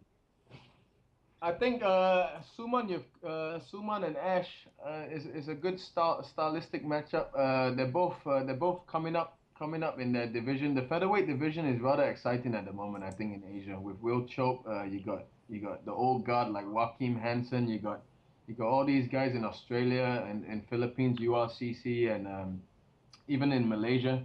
I think it's probably in Asia the most exciting division. And Ashraf and Suman, I think, yeah, it's a good fight.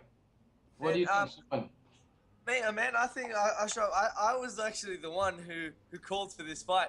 I saw him fight I seen him fight on Rebel 1, and I thought, man, he deserves to have another shot. He was a 66 kilo fighter in my division. I kind of came out and said that, hey man, I'm the best amateur in the world, and I wanna kind of verse the other guys that had won on Rebel. You know, I didn't really know who else to call out, and I like calling people out because in one sense, someone will come out and make me want to eat my words. So it forces me to train harder. You know, Ashraf, I spoke to him actually. Like I remember when we were in the line, kind of doing our walkout and everything. I was turning around, making jokes with everyone. He was sitting there with a smile, and I've spoken to him after the fight, and really nice guy. We've kind of spoken about the Australian women. You know, he might come down here for a bit. We talked about the Singaporean women. We joked a bit, and it's real cool. But all jokes aside, you know, I want to go to a war, and I think that it'll be a good fight for me. Inside the cage, all friends aside, he's going to try and bang me out. I'm going to try and smash his face in. Third round comes, we're going to hug. We're going to go to knock each other out or choke each other out, you know. That's how it is. I'm here to put on exciting fights, and I'm sure he is as well. He was envious of my last fight. He said to me that he wanted his fight to be like mine, a 3-round war. I said to him, man, I would have rather the first round finish like him. So let's see how our fight turns out together, you know. He won, I won. We're the two 66 kilo fighter, 65.7 kilo fighters in that Rebel division. It makes sense. Put us against each other, you're going to get fireworks, you know. I'm going for the finish. He's going for the finish too. We're good friends, and like I know that when that cage door shuts, you know, he's going to put all that aside and he's going to try and kick my head off. And that's what I want. I want someone to try and beat me up. And I'm gonna come for it, you know. I think it'll be a good fight. But then again, you know, I know he's injured at the moment. He said he'll be all right in time for August. If not, man, I'm prepared to fight whoever you want to put me in against. You know, I'm ready to fight the best amateurs in the world. Whoever Singapore's got to offer, whoever Malaysia's got to offer, bring it to me. Let's fight. Let's punch on. This is what I'm here for. If no one wants to fight me, then I might just have to drop to bantamweight, see if someone wants to fight me a bantamweight. If no one wants to fight me a bantamweight, let's go to 70. You want to fight Tayo Nakahara? Hey man, if that's who you got, let's fight him. You know, like I said, I'll fight anyone. I'll fight Lion Takeshi tomorrow if you put me in there with him. Justin, Suman would like to fight Ben Askren. And Ben Askren. But I think in that'll be the saying most. that, Justin, I think that'll be the most exciting fight Ben Askren has been in. I'll tell you something. Before he takes me down, I'll kick him in the teeth. Actually, I would love to see like a UFC prime time with Suman and Ben Askren. You know what? 3 episodes of just Suman trash. Just a suggestion. Just a suggestion. I know I'm an amateur, but I think that you guys should bring me to Singapore and just let me cause havoc in a gym for 1 week. And just do a few interviews with me, and I'll rip on everyone. I'll rip on Evolve if I have to. I'll rip on Juggernaut if I got to. I don't care who it is, who's gonna come after me. Let's do this, you know. I'm ready for the world. You know what I mean? Some people might call me cocky, arrogant, whatever it is. I Like think I said, you've been hanging out with Rob the Cedar too much, man. I talk more than Rob does. That's the only difference, you know. But like I said, you know, I'm a humble guy. I'm cool. I know where my skills are at, and I want to test myself. So whatever the Rebel I'm under Rebel FC now. So whoever the bosses say I've got to fight, I've got to fight. Whoever you guys put in front of me, I'm gonna fight. You guys had Mubarak last time. He was 3-0, whatever. He had all these Salat fights, and I remember hearing the commentator say he's got a real good background in jiu-jitsu, blah blah blah blah blah. I'm prepared to fight whoever you guys want me to fight. If you guys turn around to me and say, listen, man, we want you to fight professional tomorrow and fight Leonard Garcia or whoever you want me to fight, I'll do it, you know? Oh yeah, talking about Leonard Garcia, I believe Rebel FC have been in contact with Leonard. Justin, you want to talk about that? Yes, we have been in contact with Leonard. Actually, we were looking to make a big fight for him. Actually, maybe this year or maybe next year. But yeah, he's very keen. He's keen to take on one of those legends in Japan or one of those fighters from Dream or from Pride. Yeah, he's very keen. I love him. I like his style. Any other big names you want to drop? I believe you've spoken with Vinnie Mac as well. Well, man, you got knows it all. Yeah. We've been talking to Garcia. Garcia's one. Actually, a few others. A few guys from Japan. From let's just say one of the guys that fought BJ Penn from Japan. Caol. Yeah, like come on, Justin. But let's just say we've been talking to a lot of big names, and like what you said, I think we're gonna fucking raise it to the next level, man. With this next show, Chad has done a phenomenal job with the matchmaking. He's been in contact with some of the world's best. I think what's gonna surprise people is the level of pedigree and the level of prestige that we have in our next event. Because the names, even when I looked at it on paper, fucking hell, it kind of blew my mind, like the level of guys we had. Yeah, okay, hold on, Suman. The thing about this is, Justin, I don't understand why there is a need to be secretive. All the way from after Rebel FC won, and there was a video on StarHub. Then there was an interview with you and May on StarHub as well. Then there was basically zero news. But the thing is, there was not actually zero news. There was actually a lot of news. There was a lot of shit taking place between that time all the way to Rebel Fighting Championship. And as you can know, I'm quite close with the inner circles, and I know quite a lot of hearsays. But why have Rebel been silent and not been saying that we have been speaking with Justin, or you have been speaking with Vinnie Mac, and so on and so forth? Yeah, I mean, we were just planning for a long-term development. We were just planning, me and Chad sat down a lot of times. We were looking at the roster. We were basically just planning long-term development. So we were looking which guys we would want in our show, what kind of guys we want. We were focusing on what do we want our company to be? Why do we create Rebel FC? What is the principles behind Rebel FC? And so we were working a lot on, why did we create this company? And it's about PED. It's about the people like Suman, people like Ashraf, people like Lion Takeshi. We want to showcase all these fighters to the fans, to make them feel very connected to these fighters. We're about entertainment. We're about putting on the best fucking MMA show in the planet. and then we're about development, and development with the amateur fighters, with Suman, with Ashraf, with Garie, Tang, with Andy Nyo, all these guys from Singapore, from Australia to Philippines, and we were just really working on what is the concept of Rebel FC. How are we different? What do we want to bring on the table? What do we want to be? What do we want people to see us in the future? So there was a lot of brainstorming with me and Chad, and the rest of the team, the marketing, to work on the company. So we were looking at what is Rebel FC, like what are we about, and then through that we were talking about which fighters we want to get, which fighters do we want to get to embody what our company is. So like people like Suman, people like Ashraf, people like Mubarak, like Leonard, Garcia. You brought up those names, those brawlers, those people that fight, those people that put everything in the ring. We want to bring it back to the Pride days where, it was about fighters, it's about people with spirit, it's about people with heart that put on a show for the fans. And I think that's the key, putting on a show, putting on entertainment, putting on something that will inspire people, that people think, wow, look at these guys, they're superhuman, they're larger than life. And when you watch those Pride videos, the intros, when you watch those fighters come out, and then the Lenny Hart screaming on the fucking mic, and then you got the guy with the drums, and then you got all the pyros and all that stuff. We're just really working on a really solid concept and a really solid idea for a company. And then with that, we were looking to which fighters can we get to symbolize what our company is about. So we've signed guys like Suman, we signed guys like Ashraf. Hence we were talking to Leonard, Garcia, and guys like that. Because from our last fight, Rebel FC 1, I think it was 9 or 10 finishes, and that's what we want. And that leads me to our next event now, in the sense that we're doing actually I've got to make an announcement more. Carry on, man. Our next event is we're doing an 8-man tournament, featherweight tournament. All right.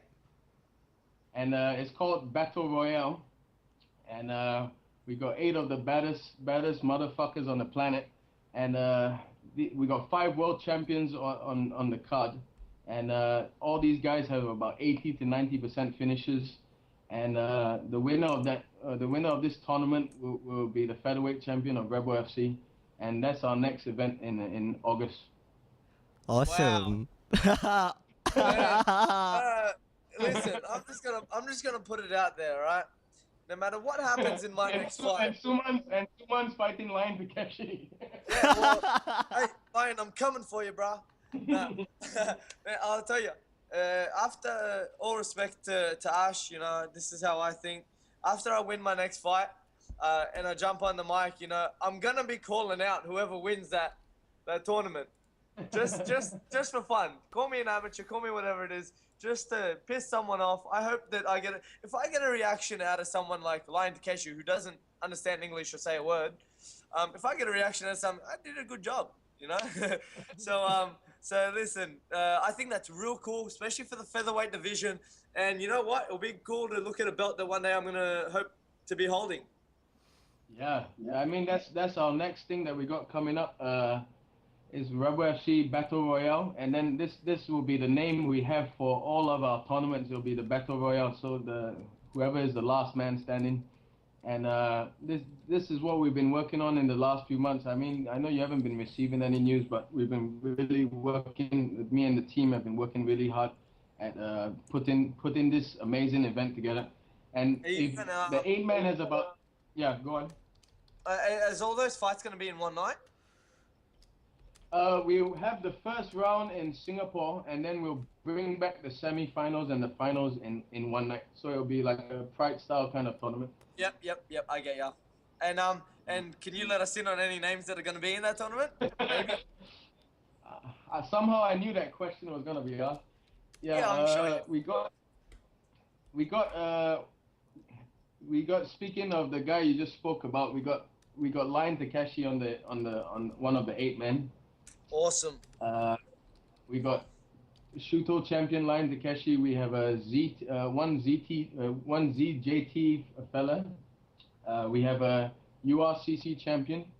Who's the USCC? Wait, who's the Eric Kelly?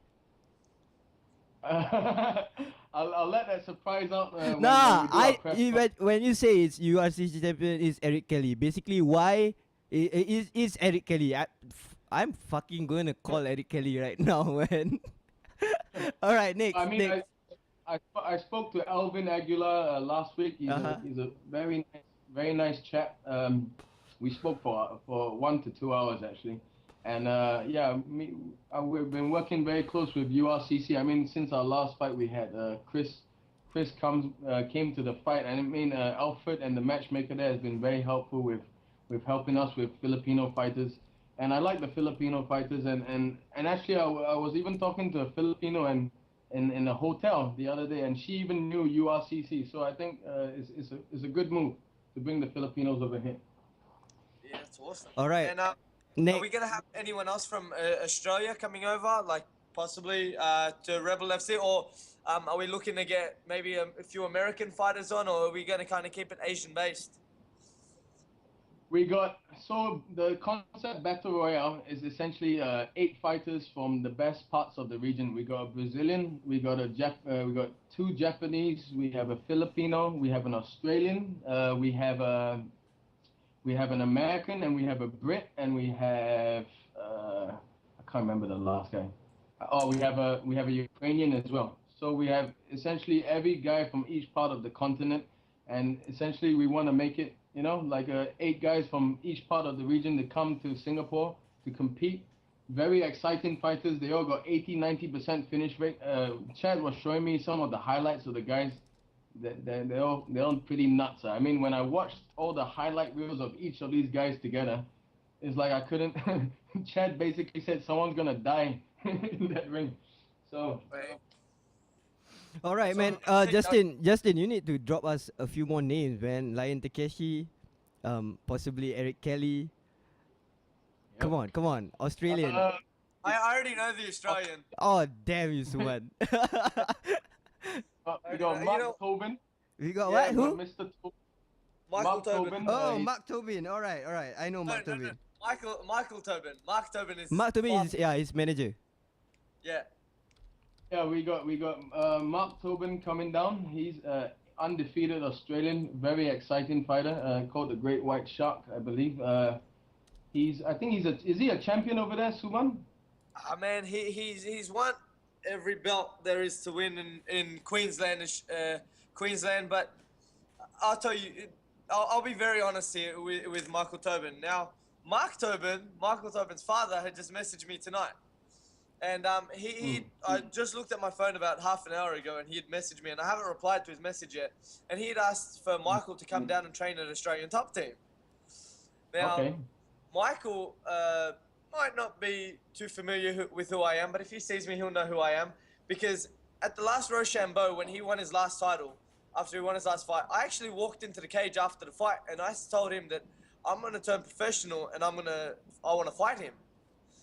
And he kind of like just didn't say anything, and his father had jumped in. Now, Michael is a bit of a myth in Australia.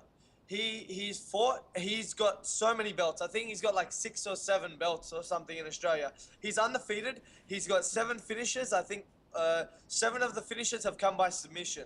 Now, he's a black belt in judo, and he's an Australian representative in judo. Awesome judo, awesome jiu-jitsu.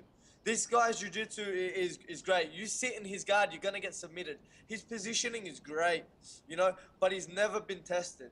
So I think that this Battle Royale is perfect. It's something that he hasn't really done. In Australia, he's, to be honest, he's fought guys that weren't at his level for those titles. In my opinion, he fought and he hasn't really beaten anyone. But at the same time, in saying that, he's a very skilled fighter. Now, it would be good. I think he's the number 2 featherweight in Australia behind Rob Lacida. Some people are calling him the number 1. I don't believe that he's the number 1 featherweight.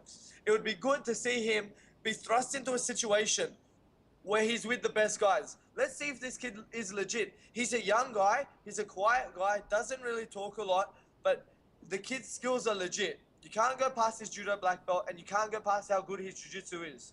Let's see how he goes with a bunch of killers.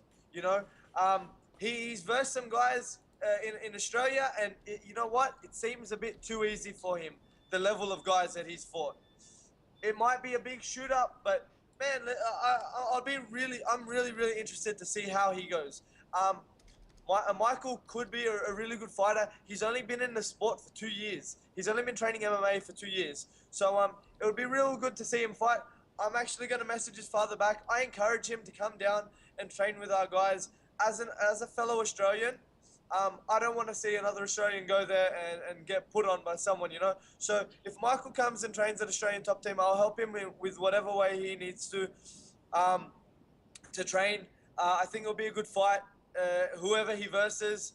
But in my opinion, man, Michael Tobin, from a few names that you've listed in there, is in there with, like you said, a bunch of killers. You know, Lion Takeshi's no joke. And these guys are no joke. You got guys coming from Brazil, coming from England. And you know what? If you look at paper, Michael Tobin is the best featherweight we have on paper here. He's 8-0 with so many finishes, and he has those credentials. He's got, like I said, the judo black belt, the jiu-jitsu purple belt. He's got some good grappling credentials. So you know, no, he could pull off the upset. But yeah, I really want to see how he goes in there. I'm really excited to see how he goes, and I'm sure a lot of Australians are going to tune in to see how he goes. You know, he's got a lot of haters in Australia who think that he's not legit. But man, to go 8 fights, and no matter who you verse, if you haven't slipped up once, you're doing good, you know. So Rebel 2, you're gonna see Michael Tobin, and hopefully the Aussie pulls one out, you know. I'll be cheering for him. If I turn professional, he's in my weight, and I'm gonna break his neck. So, I think that's a call. But that's actually how we constructed the card. Actually, me and Chad sat down for hours, and we said, okay, let's bring 3 guys that are world class. That you know is a test for anyone. I mean, Lion Takeshi used to be ranked number 4 in the world, and we got 2 other guys who used to be.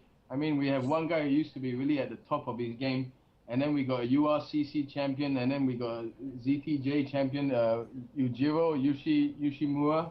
He's on the card as well. So we chose 4 guys that really were at the prime of their career, kind of slipping a little bit. And then we brought these four other young guns that, you know, have a lot to prove, that are hungry, that are determined.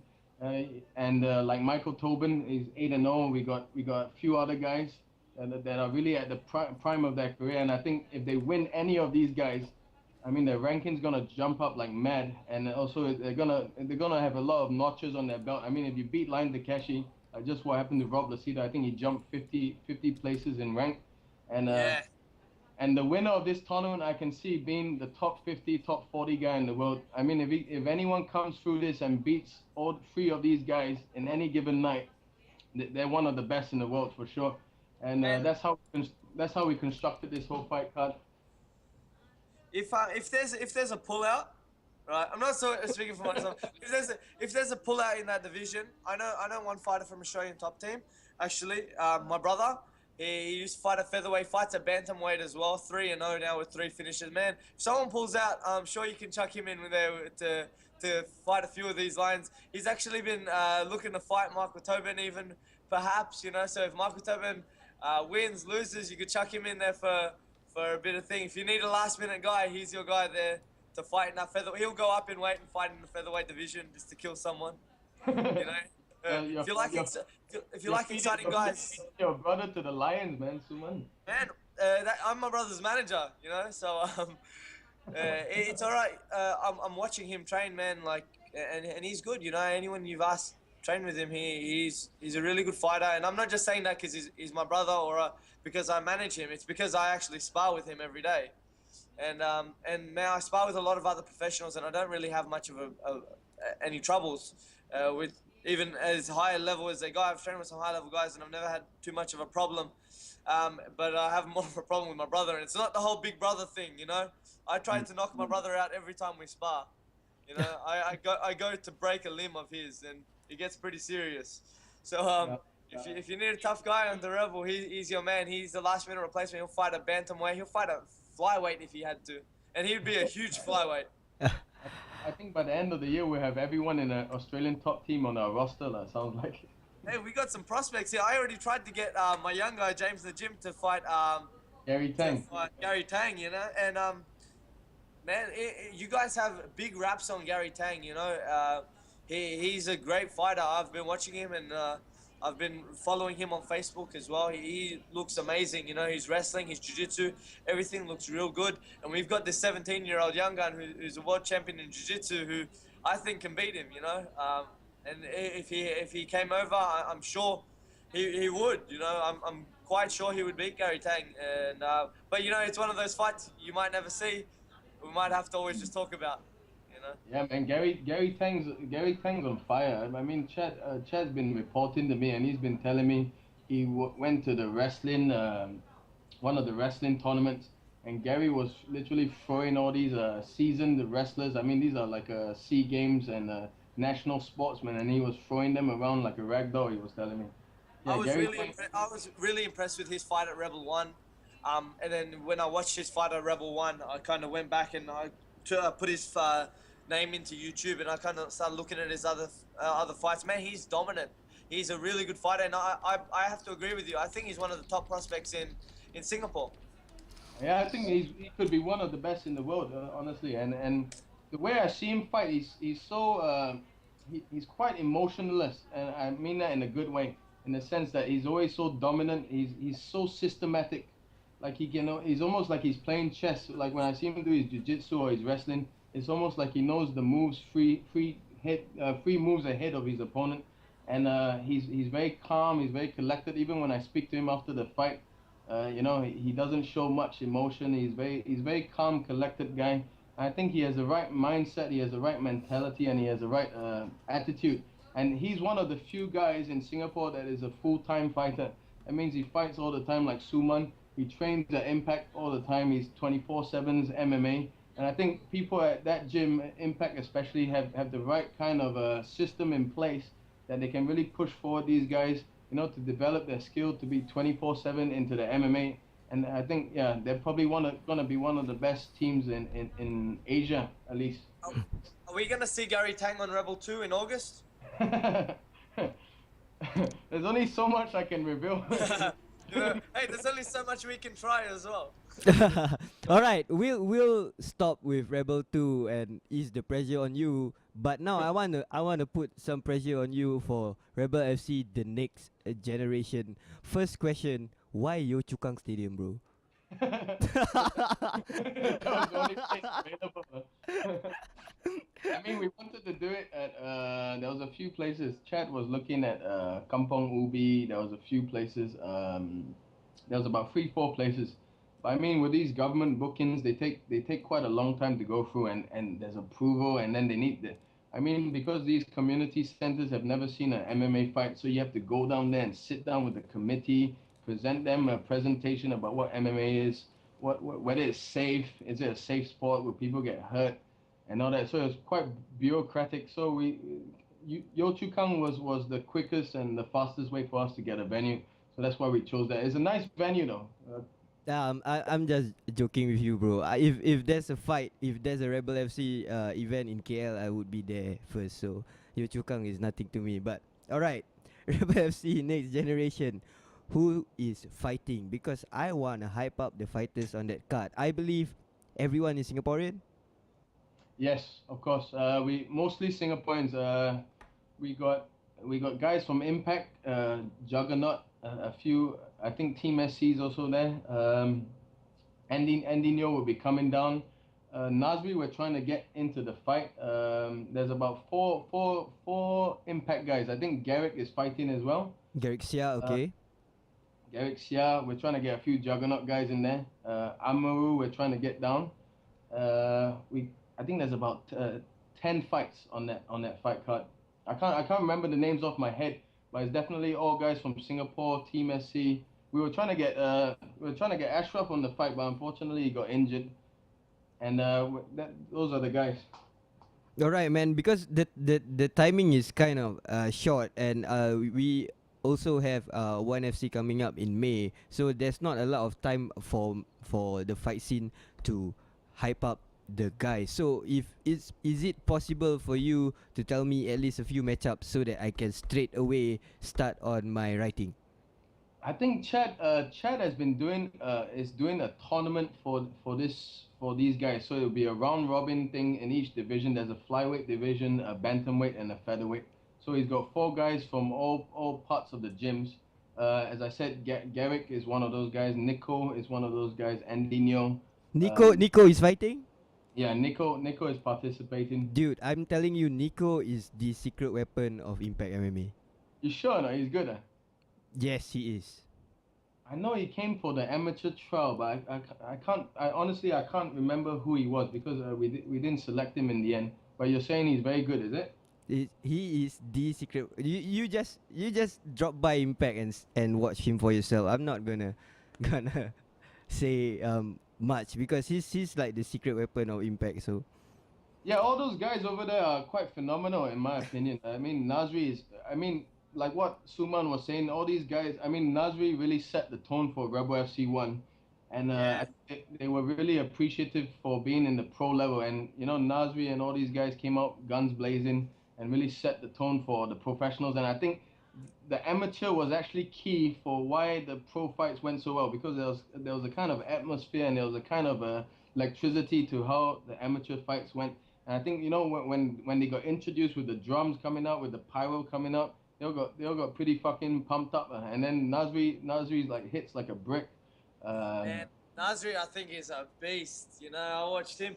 I walked out for like a second and I got the knockout. Like I watched it just as it happened. I think he's really good. I think he's another prospect in Singapore as well. I think he's really good. Yeah, for sure. I think Nasri, he's big for his weight as well. When I see him, he's massive. He's a massive dude, and he's very strong as well. And I think even in the wrestling, he's so strong. He was like doing suplexes and stuff like that. Very nice kid as well. I mean, all those guys at Impact are very nice. At Juggernaut as well. You know, they got real. I mean, what Arvin and Caol are doing for MMA in Singapore is phenomenal. They really push each other. They really encourage, especially Quan and Arvin. You know, bringing all these guys, they train together, and there's no like qualms about helping each other out and about pushing each other to the next level. And I think you know with people like Impact, with Team SC, with Juggernaut around in Singapore, and you know people like Ashraf, Suman, all these amateurs. I think as what the title suggests, this is the next generation. These are the next guys. And I think, you know, like the Lions 12 in Singapore, they got a football team that's developing the next generation of talent. This is what we have to do. This is our priority at Rebel FC to really push these guys and make sure, you know, they get the proper development that is needed for an amateur and get the proper development for guys like Garie. You know, Garie's really a prime example of what can be achieved if you're an amateur and you're developed properly. He had 4 fights, he had 5 fights, I think. And then, you know, he's just a beast and he's really... And Impact is really, and Juggernaut is really the place that nurtures these guys. And I got the utmost respect for Arvin and for Cole for really pushing these guys and, you know, giving them hope. Like what I think Chad spoke to me is like it gives an amateur, you know, a sense of purpose to train every day, to fucking grind it out every day and to go in the gym 6 days a week, to train like 3 times a day.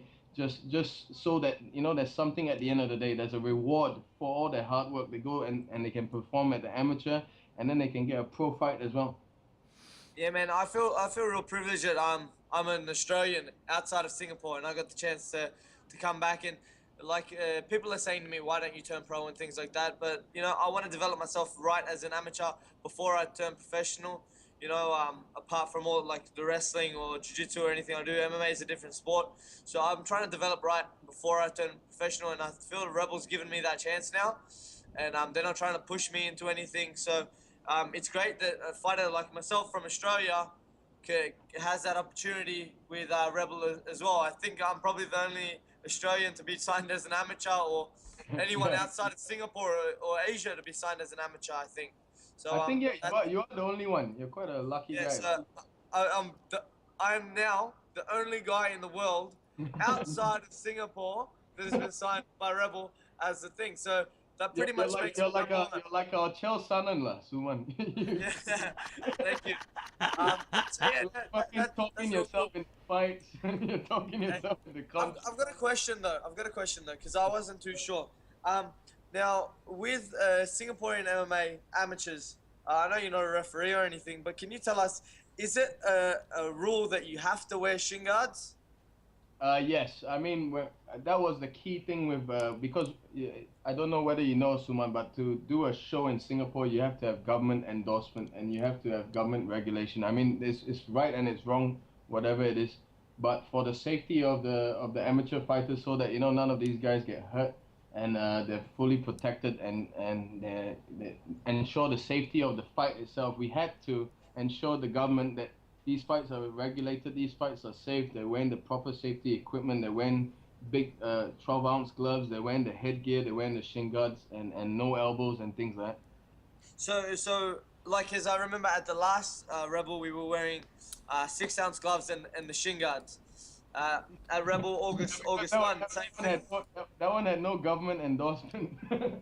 Oh, okay. No, but like I'm just saying, like, if I had to fight even with a headgear on, I'd be pretty heartbroken, In Australia, I know it's a bit different. We fight with the same 4-ounce gloves, no shin guards and knees to the head, It's pretty crazy stuff, So so you mean the amateurs can get quite hurt then in a fight, do they? Yeah, they can get hurt, but I could get hurt walking across the road as well. So I like your logic, lah. yeah, man. Like if I'm gonna get kicked in the head, like when Mubarak started throwing head kicks at me, I wouldn't mind if it wasn't wearing a shin guard, even though it would hurt. Yeah. But that's what me and Chad discussed before the amateur fight at Rebel FC1, because he was of the opinion that no knees and no knees, no head kicks. But then I thought about it long and hard. If you take out the knees, it kind of ruins the flow of the fight. That dulls down the fight. The rules were no knees to the head, which I thought was okay. We have that rule in place in Australia as well. But the way I look at it is, if you can kick someone square in the head with your shin, I don't think a knee makes that much of a difference. Yeah, exactly. And honestly, because when you have so many rules applied to a fight, it kind of makes the fighter self-conscious. And when a fighter's self-conscious, then it kind of takes them out of the fight. I'm not a fighter, but I'm just assuming. But yeah, no, I agree with you. Because you can see that with Shogun when he fights in the UFC, when he can't do the head kick, he's suddenly like he has to like shake himself out of the rules implemented by the UFC. And that's why those pride rules were so interesting and dynamic, because the flow of the fight was so seamless. It was like like what Bruce Lee said, it was like water. When the guy falls down, you can kick him to the head, you can knee him, which is actually simulating a real fight. When you fall to the ground, the guy's not just gonna stand there and wait for you to get up. And so yeah, I think less rules the better, but also to ensure the safety of the fighter at the same time. Which is true, man. But the thing is, there's a lot of feedbacks. I'm not gonna name who the fighters are who have been feedbacking to me. The mat in Rebel FC1 was slippery. That is number one, and the socks doesn't help either. So are you going to do something about it? Yeah, that's what I heard as well. I mean, I was speaking to StarHub this afternoon, and they brought that up about the mat. Yeah, I mean, it was a folly on our part. It wasn't set up properly. And it was quite slippery. I think we need to make it more taut and make it more tight. Probably, I was even contemplating using a boxing canvas, because it looks a lot easier in terms of friction on the feet. But yeah, we're looking to solve that problem. With that, I have a 32-foot cage in my gym. It's a UFC size cage, and it was pretty similar to the size cage that you had at Rebel. I think my cage is probably the same size, maybe a bit bigger, but we have the same thing. We've got a boxing ground, and it's real helpful. We can kind of grip more. Some guys do get carpet burn when they kind of wrestle around on that, but it's a lot better than going for a head kick and knowing that you could slip at throwing a head kick. It kind of makes you hesitate, especially with the socks. I've never really commented on it too much, but I have spoken to Mohammed about it, and it does make you hesitate a bit wearing the socks and being on any canvas. And you know what? Being on a canvas like that, we've got the same thing in Australia. It's exactly the same it was in Rebel.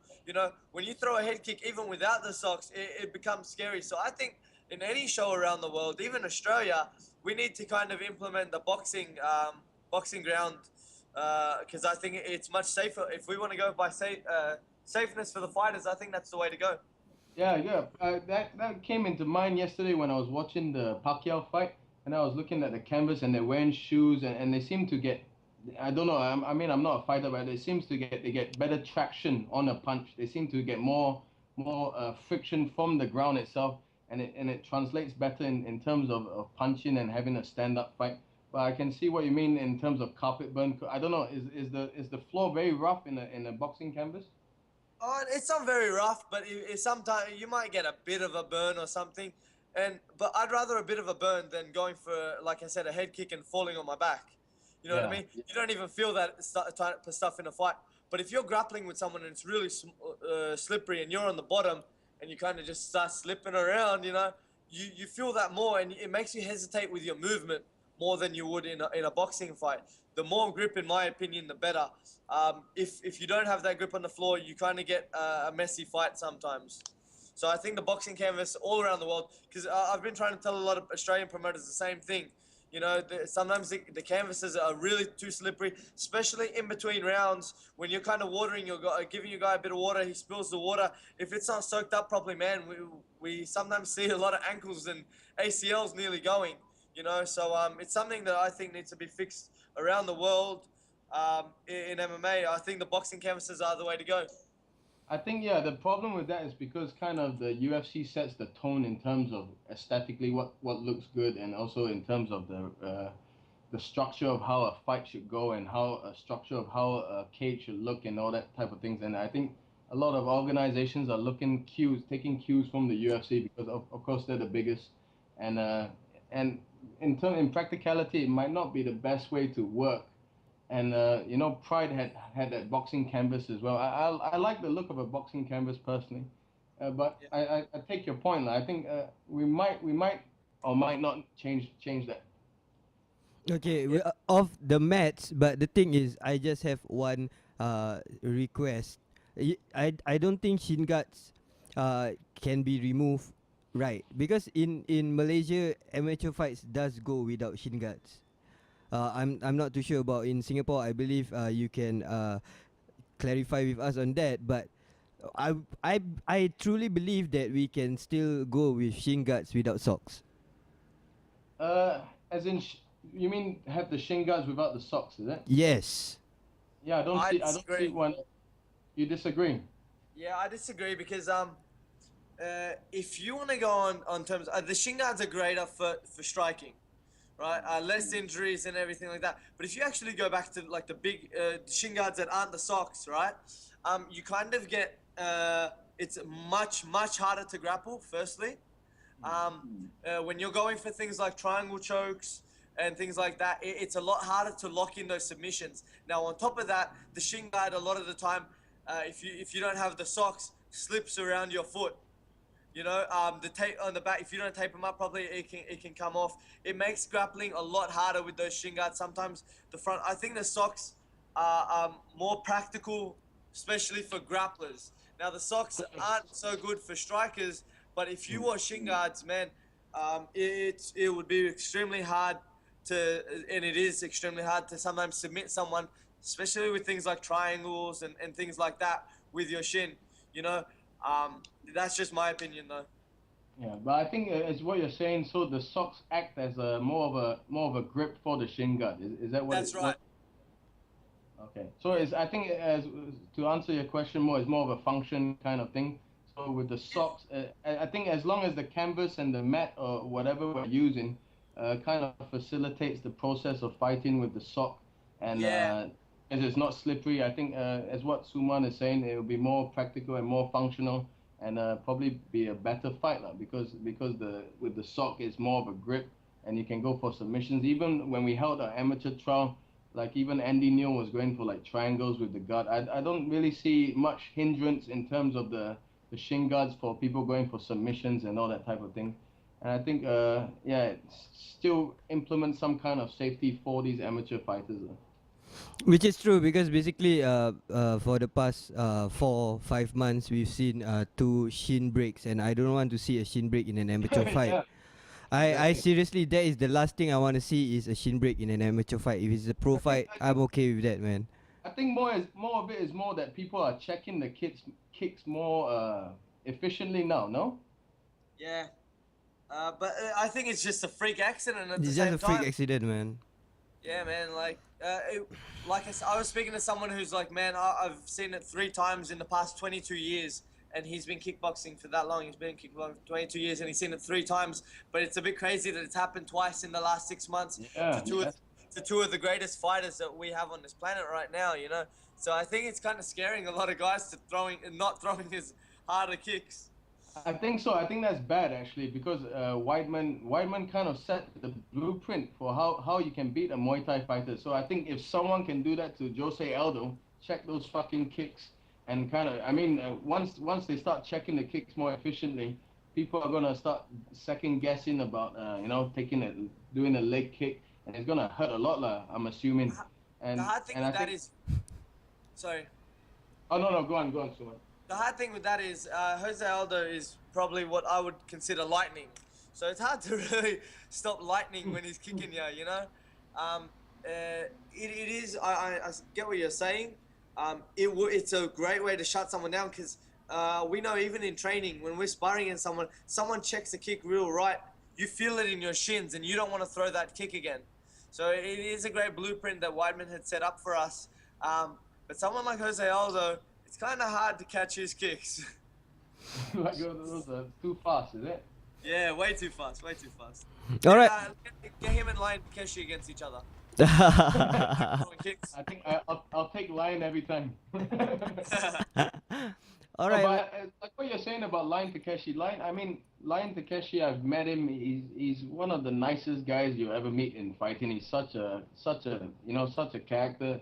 So he's almost like he's like a samurai, very zen-like, very composed fella. Very almost like he's like Buddha when I meet him.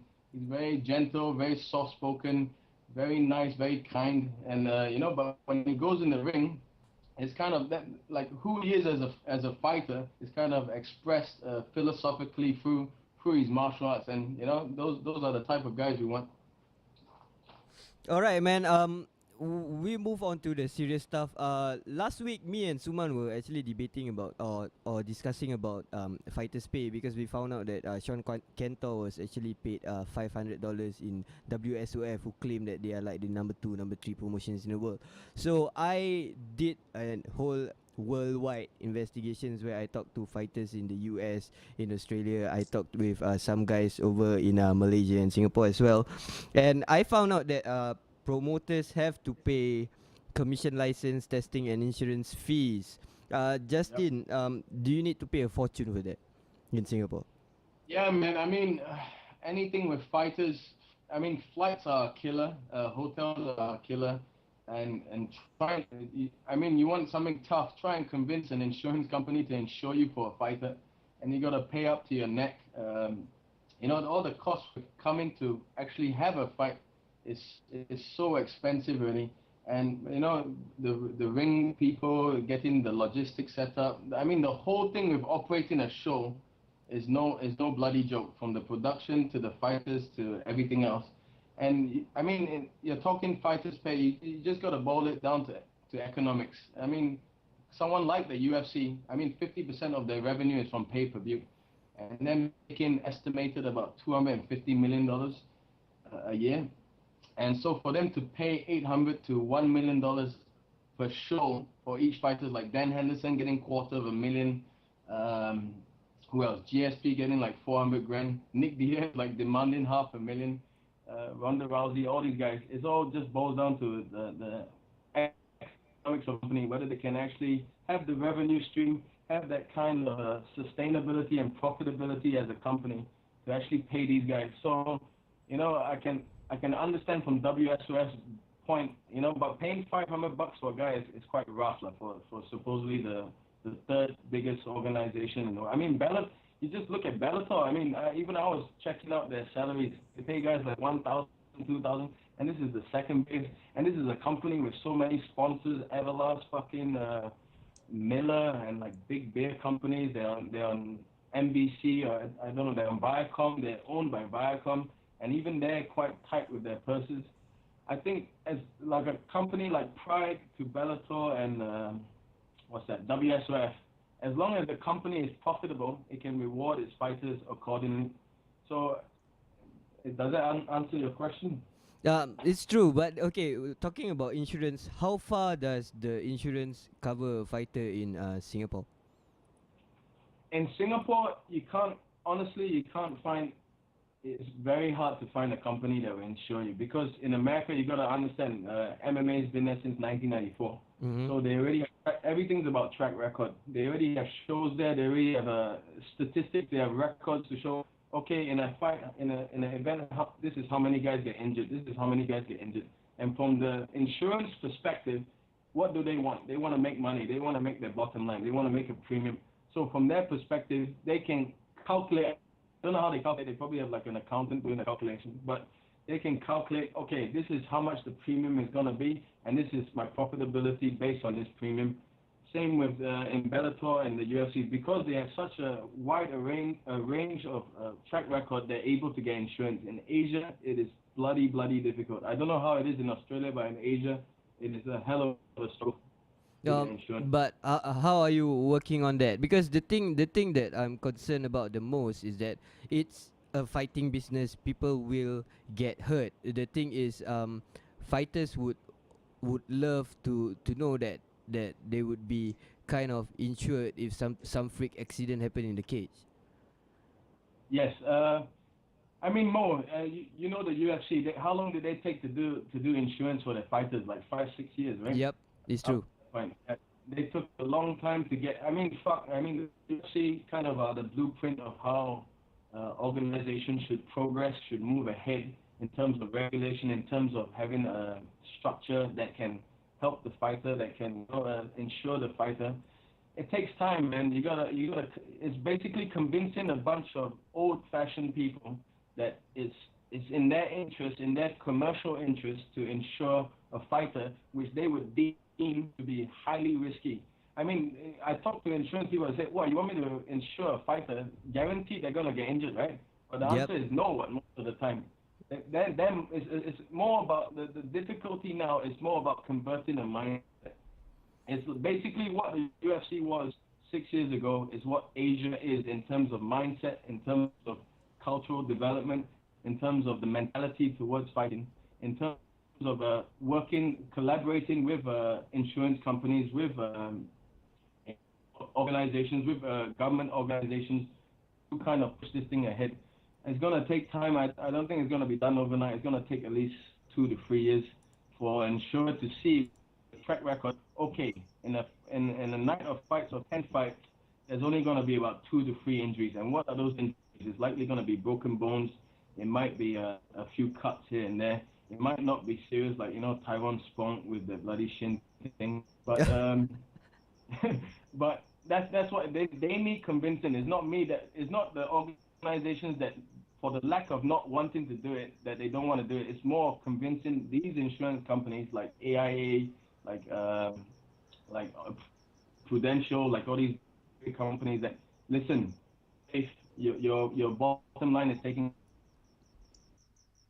you can insure these guys while maintaining your quality as well, balancing it essentially. All right, man. You're talking to me as a businessman, man. We got to talk some fight language here. All right. I probably have only one last question. I think maybe Suman have a few more, but it's okay. We can. That's not. Justin? Hello? Suman, you there? Yeah, I'm here. Yeah, but Justin's not. I think we lost him. Yeah, I think we lost him. Damn, I have one final big questions to ask. Justin! What is it? Alright. Hello, can you hear me? Yeah, okay, Justin, I have one big final question for you. I understand that. Yeah, I can hear you. Okay, I hope that you can hear me, but this is the question I'm going to ask. I understand that Can you hear me? Hello. Yes, Justin, I can hear you. Mr. Justin Leong. Yes. I can hear you. Mr. Justin Leong. Hello? Yes, Okay. hello. Okay. Okay, the thing is Can you hear me? Yes. Okay, yes, go on. Okay, Rebel FC's announced the signing of May Ooi. Number one, I feel that she is one of the greatest she has one of the greatest media profiles to boost the name of the sport, considering that she was a legitimate Olympic athlete in Singapore, and she's a very nice girl. I've spoken to her a few times, but what's boggling me is that within this region there are not much credible women fighters. And what are Rebel FC going to do with May as their first signing, and how are they going to build up the women division, considering that it's kind of not much here? Justin Leong. Yeah. There's And there's a problem with your call. Suman, your thoughts on that?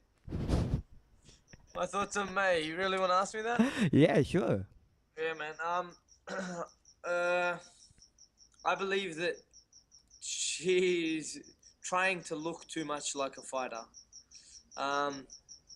She, like you said, she's got one of the biggest media like sources. Like everyone's following her in Singapore. She was a legitimate Olympian, which I think is awesome, you know. And I think someone said that she's a doctor as well. Yes. Man, Yes, she that's is. nuts. You know what? That just shows an amazing, dedicated person. Okay, someone who's an Olympian, a doctor. You know, that's someone for people to look up to. Now, she went into MMA. Now, when she kind of came into MMA, I think she kind of wanted to look too much like an MMA fighter. She was kind of glaring everyone real hard, and then when she was coming out, she was hyping herself up a lot, and you know, I, in my opinion, she was losing the first 2 rounds of that last fight, and she ended up winning. No matter what happened, she won that fight. I think she believes her own hype a bit too much. I think her trainer Silvio just throws her up so much and talks so much shit about her, and makes her out like she's some type of Singaporean MMA woman god, you know. But in my opinion, it would be good to see who she goes up against. Like this, I don't really know who they're gonna fight, and I think that if you find someone good for her to fight, her trainer's gonna jump in and try and fight them himself. You know, he seems to kind of be the mouth, and that's all he seems to be, a mouth. He just keeps talking so much shit. No, but the thing is, bro, I totally understand basically what you said. The thing is, the lack of woman talent in this region, wouldn't it be hard to find like a few matchups in a few years? Yeah, man, it will be real hard, but they're happy with that, you know. By their thing, that they're kind of trying to build her up. Man, I don't know what's going in their head, but I don't know who they think they're gonna fight. I think the only person around that region ready to fight May Ooi is Helen Harper. But she's going to UF. Yes, she's going to the US, but that doesn't mean she's gonna make the UFC. You know, True. They have a few spots available, and I'm sure there's a lot of girls trying out for that. Now, I'd love for Helen Harper to get picked for the UFC. Like I said, she's an amazing girl and everything. She's 2-0 at the moment, but I think that if she doesn't get selected for the UFC, Helen Harper is a perfect person to fight May Ooi. And but what's May Ooi gonna say? No, I'm not gonna take that fight. She can't really say that. There's not really a lot of girls around her weight and around that class to fight. So it's kind of a fight she has to take, but I think it's a fight that they'll kind of avoid, in my opinion. And I think Silvio will back it up and say, no, she's 2-0. It's her first professional fight. He seems to have a lot of opinions like that and a lot of crazy things. But man, I think she's in a position that whoever gets put in front of her, she has to fight. But I doubt she will. Justin. yes. Okay, Can you you're hear me? back. Yeah. Okay, the thing is, Okay. we've been speaking about your signing of May Ooi. I totally understand that. Yes, she's a legitimate athlete. She could really boost the popularity of MMA in Singapore. But the thing is, how are you guys going to find a talent in this region when there's practically none? I've spoken to a few girls, and there's not much women fighters in this region. Even in UFC, they are struggling to find credible women to fight. Ronda Rousey and have to resign on fighting Davis in the next event. How about you? How about Rebel? What is Rebel going to do with the women division with Yeah, May Ooi as the signing? Yeah, Chad has spoken to me at length about that. It's a very shallow division in Asia. I mean, it's in its infancy, if you can say it, in development. There's not a lot of fighters in Singapore, even women fighters. I mean, the only one that is of notable fame is Sherilyn Lim. That would be a good one. But in Malaysia, there's only a few. In Philippines, there's only a few. I think it's kind of a chicken and egg situation. You need someone to kind of jumpstart the interest in women's MMA, to make it look cool, to make it look inspiring. That as a woman, you can be independent, you can be strong, you can be masculine, you can be an athlete, you can kick people's ass, you can make people bleed. And I think honestly, May Ooi, with her pedigree, with her kind of background, with her being being articulate, being smart, being a doctor, being an ex-Olympic athlete, I think she's the perfect sportswoman and ambassador to kind of educate women that and she kind of has to be the touch for women's MMA in Asia. And I think if she can plant the seed of women's getting interested in MMA, then we would have a division here. All right, man. That's a very good and fair statement, I have to say. Will Silvio be fighting anytime soon? Silvio's a very interesting guy. That's to say the least. Silvio's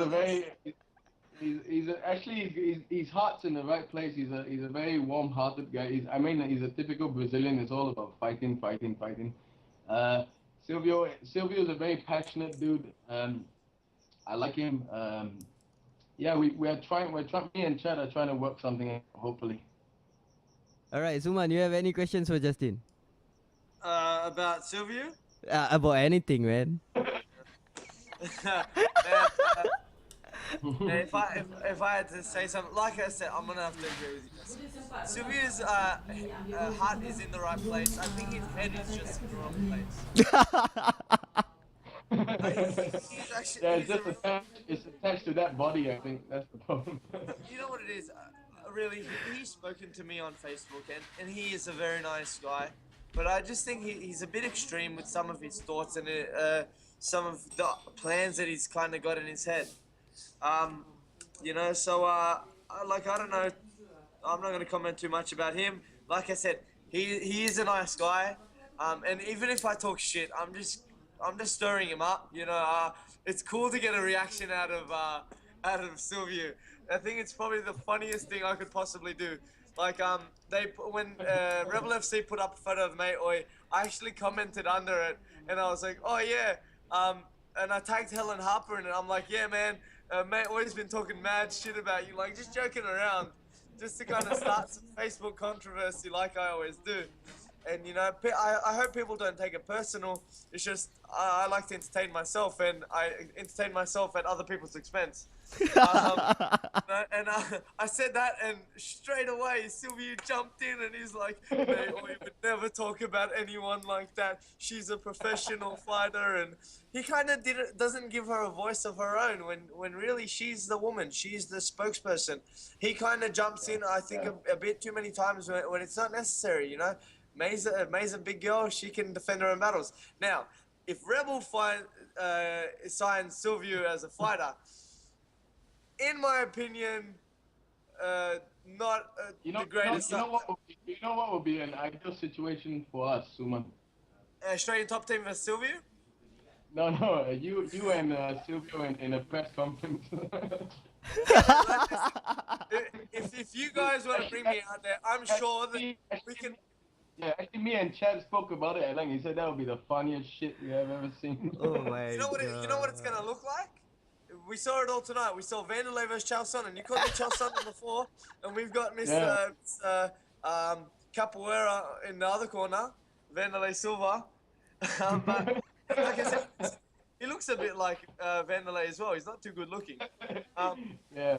So got that kind of vibe, Silvio. Hey, listen. You know what? If I'm in Singapore, I'll do I'll do like a charity grappling match with him. I'll verse him in a jiu-jitsu match, and let's put his that would be epic. That would be epic. I'll verse him in a straight jiu-jitsu match. You know, he's a jiu-jitsu purple belt. Obviously, he's a Brazilian, so his purple belt is probably like a black or something. I don't know.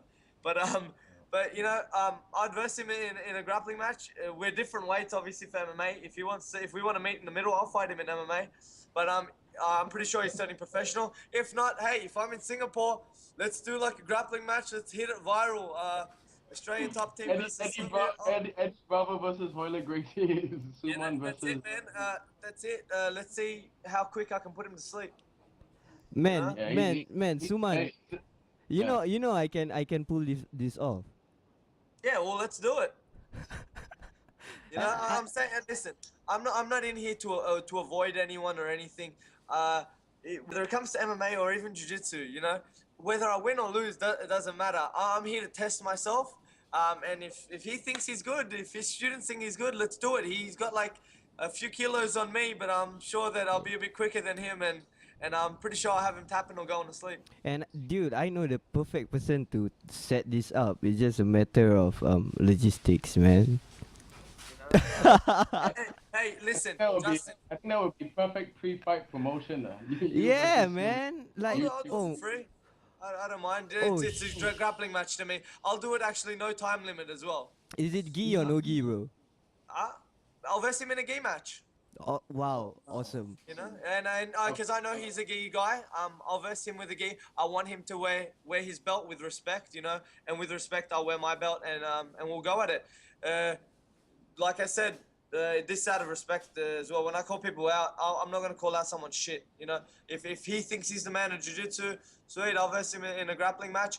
If you guys want to fly me out for the April show, we'll do a grappling match in the cage, and fight each other. You know, I'll do it. I think that'll be pretty cool to verse him in a straight grappling match. I think it would be awesome. You know. Actually, my idea of putting you would be just for the pre-fight promotion, and then we don't even make the fight happen. just have all the content with you and Silvio. This is what I do. I love being in front of. I'm an attention seeker, you know. So I enjoy this. You know, I enjoy doing this show. I enjoy being in front of cameras, and I enjoy fighting as well. And I find jiu-jitsu a part of fighting. You know. And like I said, I'm gonna say things like this. And I'm going to see if I can get a reaction out of someone. If I get a reaction out of someone, I win. If someone posts something real hurtful about me on Facebook, I win. So please, someone write something. And please get into a war of words with me. We'll see how it goes. Because I'm sure whether it's in a cage or outside a cage, I'm winning the battle. All right, I man. think that could be our first ultimate fighter right there. Team Silvio versus Team Suman. You know, this is something I was going to ask. If you really want to develop the fighters of Singapore and things like that, have you ever looked at making a show supposedly for that? Because I know you guys are connected to StarHub, for instance. Now, if you guys did like maybe a smaller amateur-based show, right, trying to get the top prospects as amateurs in Singapore, put them in a house together and see what happens, you know, and then kind of throw an Australian guy in there to annoy everyone and wake everyone up in the middle of the night and piss them off, you know? I think you'll be the Chris Lieben of the group, I have a feeling. Hey, come on, man. I'm a nice guy. I'd probably, you know... Yeah, like what you were saying, I think that's a very good idea just to, number one, to draw attention to the amateurs, and StarHub really has the kind of viewership and that kind of ratings to actually really pump up the sport. I think that could be an idea we could entertain for sure. I don't see much outside of this idea. If you see it as well, you know, it's kind of given the amateur fighters a shot into the mainstream eye of the Australians. Now, everyone loves reality television. Everyone loves it. No matter, even if you don't watch it, everyone kind of pays attention to it. People watch shows like we have in Australia or Brazil, wherever. We got Big Brother and things like that. People tune into it. So if you make a reality MMA show, you guys are trying to get involved in the last Rebel fighters people who had never watched a fight before, so they never experienced it. Now, if you put something on like that on StarHub, on mainstream television, imagine the viewers that you're going to get. Now, imagine the people that are going to want to see the Australian guy get his face beaten in by the Singaporean after they've seen him in the house talking so much shit. You know? I think it's an idea. It's an idea. I'm definitely stealing that one from you, Suman. Hey, I'll give you that. You can take all the rights and everything to it. Just put me on the show if you ever do it. Yeah, sure. That's a good idea. I think, like controversy always sells, and we need. I think honestly that's what Asian MMA is lacking. No disrespect to the Japanese fighters, they're always very respectful. They're always very respectful to their opponents. They don't say a lot of stuff. They're very quite stoic type of people. But we need people like we need the Chael Sonnens in Asian MMA. We need people to start talking about it. We need people just to be aware of the sport, and just to promote it in that sense. And you need the talkers. I mean, boxing would never be where it is without Muhammad Ali. Even with Mayweather now, it would never be as popular without Mayweather or people like Muhammad Ali, or even with the UFC, Chael Sonnen. I mean, it sounds very comical or cliche, but you need that kind of entertainment and that kind of controversy to sell a fight or even to sell an idea. It's a story, man. All they need is a story. All the fans want is a story, man. And fights, just the fight itself in a cage is a story in itself. But we need the story behind that cage so that people will be interested to watch the story in the cage, man. Yeah, exactly. And you need guys. I mean, people here are a bit too.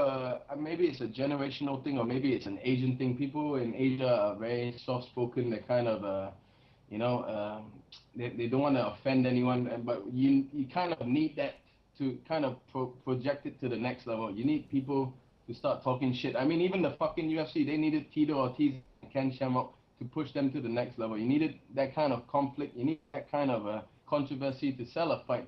I mean, be it as it may, ideally it would be like, oh, this guy's the best, this guy's the best. But honestly, you watch their best fights like Nick Diaz, GSP, it's like trash talking back and forth. And that's, honestly, I mean, as much as we want to deny it, that's what makes people want to tune in and watch a fight at the end of the day. Like Chael Sonnen, you go watch these trash talking, they're brilliant, or they're amazing. And that's why Mr. Suman Muktarian is the perfect co-host on my show. he's the perfect heel. Huh? You know what? Hey, as much shit as I talk, I try and back it up. Yeah. And I say it. Like when I say some stupid shit, I'm doing it to encourage other people to go hard against me, which brings out the best in me. And you know what? Anything I say, I'm not saying it for people's, like, even though I am an attention seeker, I don't say it for people's attention. I say it because I really believe it. If I say I'm the best, I really believe it, and I'm out to prove it. And that's what it comes down to. So if I say I'm going to beat someone in a grappling match, or if I beat someone in an MMA fight, if I didn't think I was going to be the best, I wouldn't be in this sport today. And I lead by example for my young guys. I tell all my young guys in the gym.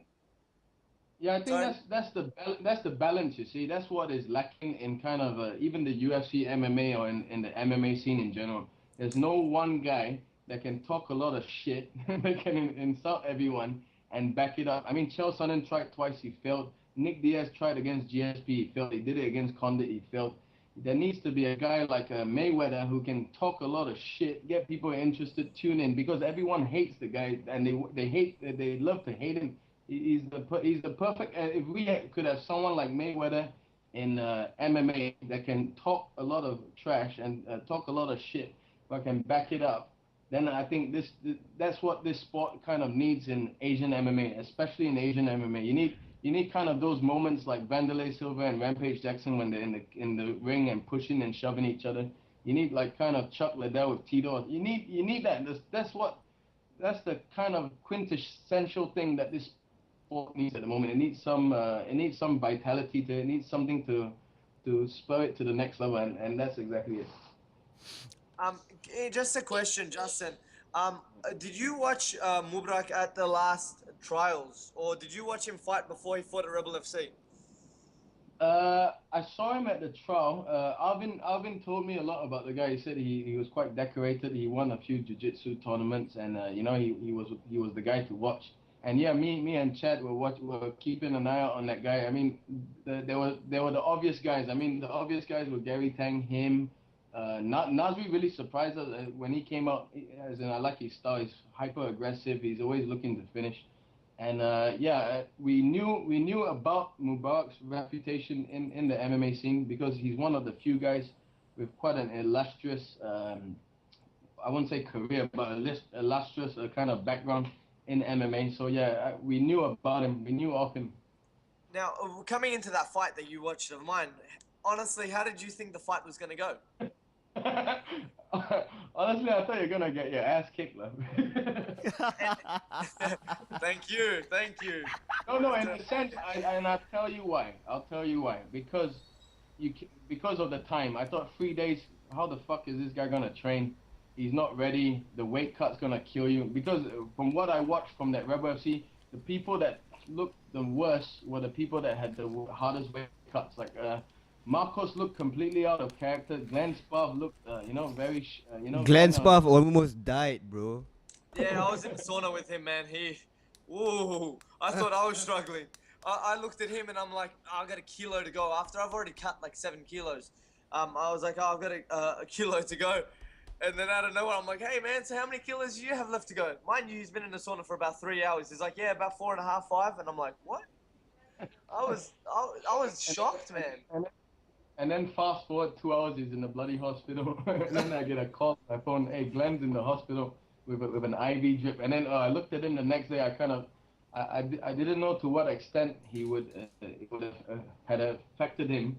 But when I saw him the next day, I kind of knew, this guy looked a bit demure. He looked a bit kind of not in his own skin. Kind of same way when I saw Marcos.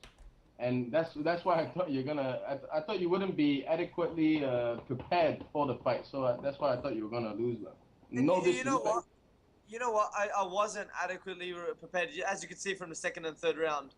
But I think especially in the third round, second round, I got on the bottom and I just gave up there. But then the third round came and my corner spoke to me and I knew that I had to go down, had to land a few strikes, and I had to get that takedown. And I had to grind out that win, and that's what I was looking to do. Now I know a few people in Singapore had a few opinions on that fight, and they thought that Mubarak had won. Honestly, in your opinion, who do you think won that fight?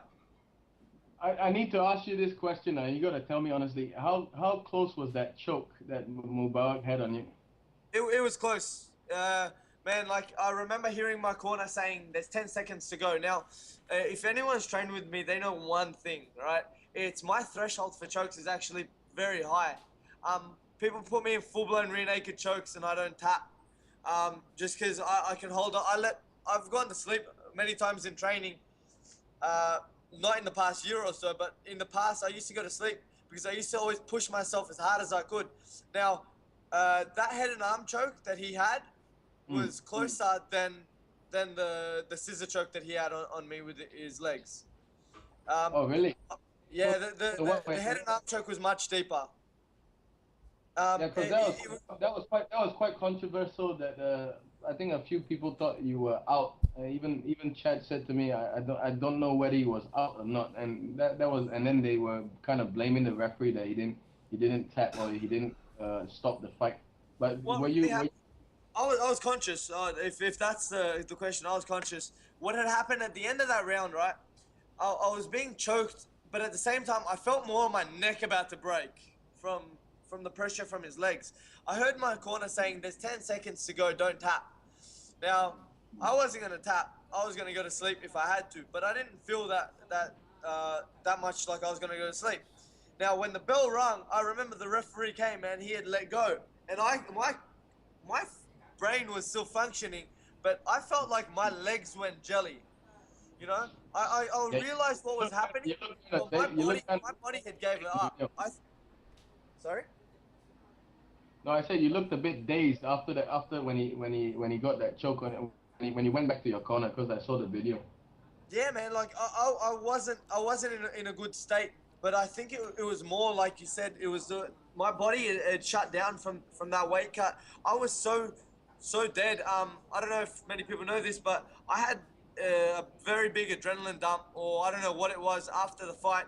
I had to actually run outside and I couldn't stop vomiting outside after the fight. just like Eddie Bravo, you know, my body had taken a lot in coming days, and I felt I was conscious at all time, but my body had shut down. I could feel that at the end of that second round, if that had gone on any longer, I wouldn't have been there. And for a few seconds when I was lying there on the floor, I thought to myself, am I going to get up? You know, because I didn't know if I had the energy to get myself up. But I came out in that third round and I did it. You know, no matter what it is, I'm not going to give up at any stage, and I'll be much better prepared for the next Rebel. I can guarantee you guys that. You guys have given me a good opportunity, and I'm going to be training hard, and I'm going to be prepared for this next fight, and I'm going to be going for the finish. Which kinds of get me into a very interesting question right now, because the thing is, in most MMA organizations, when a fighter is on the ground or maybe clinching and they are not doing anything, referee is supposed to come in and break them up. But in this situation whereby if a fighter, let's say, puts you in a guillotine, you are not tapping out and you are not going out, but the fighter keep holding on to the guillotine, and both fighters are in that same position for 2 to 3 minutes. Justin, what should the referee do? Should the referee just let it carry on? Because when you were talking about entertainment and stuff, and clearly for the fans, it's not entertainment, but for us who knows the sport, we understand what's going on. But should referee stop if, let's say, somebody's been holding on to a guillotine for too long? I think he has to be very aware of aware of how the guy is reacting to the choke. Like, you know, I mean, you don't want to have that situation of like Lyoto Machida with John Jones, where the guy's fucking limp and he goes up, or like even with Poharis. I mean, because the damage it does to the other fighter, I think is far worse than, you know, just watching a guy tap and all that kind of thing. But no, I think just the referee needs to be very aware of how him going limp, or, you know, just seeing that he's conscious, seeing that he's aware, seeing that, you know, he's adjusting well to the choke, or, you know, seeing that he's defending the thing. He just he needs to be like hurting, you know, very, very conscious of what is going on, and not interfere too much. But once he's at the point of no return, where you can see, okay, this guy's out of it already, you have to step in. Because the last thing you want is like a Poharis type of situation, or like, you know, even that Lyoto Machida, where the guy just goes out and it's quite dangerous, I think. No, I truly understand the Poharis thing, but for you, Suman, like, you have been in the head and arm choke for a very long time. For us, it seems like eternity, but obviously, I think the video maybe show 1 minute or 1 minute and 30 seconds. If, let's say, Mubarak were to hold on to you on the head and arm choke for 3 minutes and you are still surviving, would it be good for the referee to stop and break you guys up, or would it be good for the referee to just let the head and arm choke continue? In my opinion, it's good to let the head and arm choke go. In that situation, if I was in that if that was a professional fight and that was 5 minutes, I think in that situation you can't break someone up. They're still going for the choke. I think to what you're both saying, I can see if the fighter is just holding on to something and not physically applying to finish the fight in that situation, yes. But if someone's got, say, a triangle choke on, for instance, and they're trying, but the guy's not tapping out, even if it's in there for 5 minutes, man, he's still working on a choke. You can't take that away from him. You know what I mean? So it's kind of, he's earned that spot to be where he is. Let him keep working for that. But if a guy has someone in a head and arm choke and he's not going for the finish, then he's not trying. You know what I mean? It kind of goes down to the referee. I think that they should let it go on, because you obviously have a choke. If a choke is in, you can't just rip someone off as long as they're there. They're still working for that choke. Like I said, that choke was pretty deep. With Mubarak at the start, and then I kind of felt it die out. There was a few stages where it was real tight, and then it just died. You know, when it died, then I felt like he's just holding on. You know, and you can kind of see me kind of wriggling my arm out, you know, as I was there. In that situation, I think as long as the fighter is applying the choke and going for the finish, you can't really stop it. All right, So man. it comes down to a referee's decision. No, I think now in the Asian region, it boils down to education of the fans. Because I'm telling you guys who don't know MMA, if they see a triangle choke for 5 minutes, they're gonna boo the shit out of you guys. So I believe me as a fight scene, and of course Justin, you need to boost up the sport. We need more education in the fans. Like US did a lot of stuff. UFC did a lot of stuff to educate the fans to where they are at right now, where they understand what kind of moves are happening in the MMA cage. In Singapore, in Malaysia, it's not yet. I don't know how about Australia, but we need to educate the fans, man. I think you'd be quite surprised, Huz, because I've been to a few 1FC shows, and even when I'm in the audience watching the fight, like I can hear people, the chatter at the back, and they're kind of explaining what's going on. Most people are not educated, but I think you'll be surprised at the scale of which all these fans are educated. I think the beautiful thing is that the UFC is very much exposed here on TV and on Fox. And I think even my mom knows a few jokes, and he's in the danger. Oh, he's got a guillotine. Oh, he's got a. I think you'll be surprised. I think humans can learn something just by watching it and kind of figure it out, and it takes time just to watch something and to kind of develop an education about it. But I think just through the content in which UFC is exposing MMA in on Fox channel, that a lot of people are quite educated about chokes and quite educated about jiu-jitsu and that kind of thing. So it takes some more development for sure in terms of putting out videos and getting the fighters to show what is a rear naked choke, how do people get. But I think it's slowly getting there. Alright, man. Suman, we need your Senchai kick instructional video. Yeah, I'll get that done. Probably tomorrow. I'll get Trent to me and Trent will run through it, and we've got a few different techniques to set it up. So well, I won't let too much out of the bag in case one of my opponents sees. So, but I'll get that Sanchai video up. You know, I'm telling you now, this kid got the knockout of the year. This is one of the best knockouts you could possibly see. It was awesome. Alright, man, awesome. Okay, finally, last one. We've been on for fucking 3 hours, man. Justin, Rebel FC, next generation. You've spoken that there's Team SC, there's Juggernaut, there's Impact, and I've seen on the page that there are some tickets selling out in some other gyms. Do we expect any more fighters coming out? Let's say from Brazilian or maybe the new guys, Top Gym. Top Gym have very legit coaches as well. Top Gym, we have spoken to them. They haven't really. They don't really have much fighters in their roster that they can actually put onto the fight. With Brazilians put in a few guys I know. I think Garcia as well put in a few guys. So it's basically everyone in Singapore that has a MMA affiliation that has actually a training camp in MMA that are putting their fighters on. So yeah, there's about 5 to 6 gyms. You'll see practically every gym represented there. How about Except Evolve. okay, how about Trifecta? Because Trifecta have one famous jiu-jitsu coach in Singapore, Oswaldo, and as well one of the Terra brothers actually came down to train with them as well. Any guys from Trifecta we might be seeing? Trifecta is I know it's a new gym in Balestier, right? That gym. I actually know the boss. She's a very nice woman.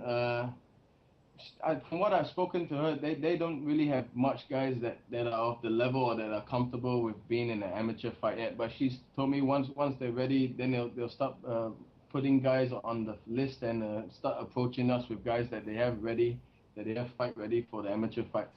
So yeah, no, they haven't actually expressed any interest in putting a fighter.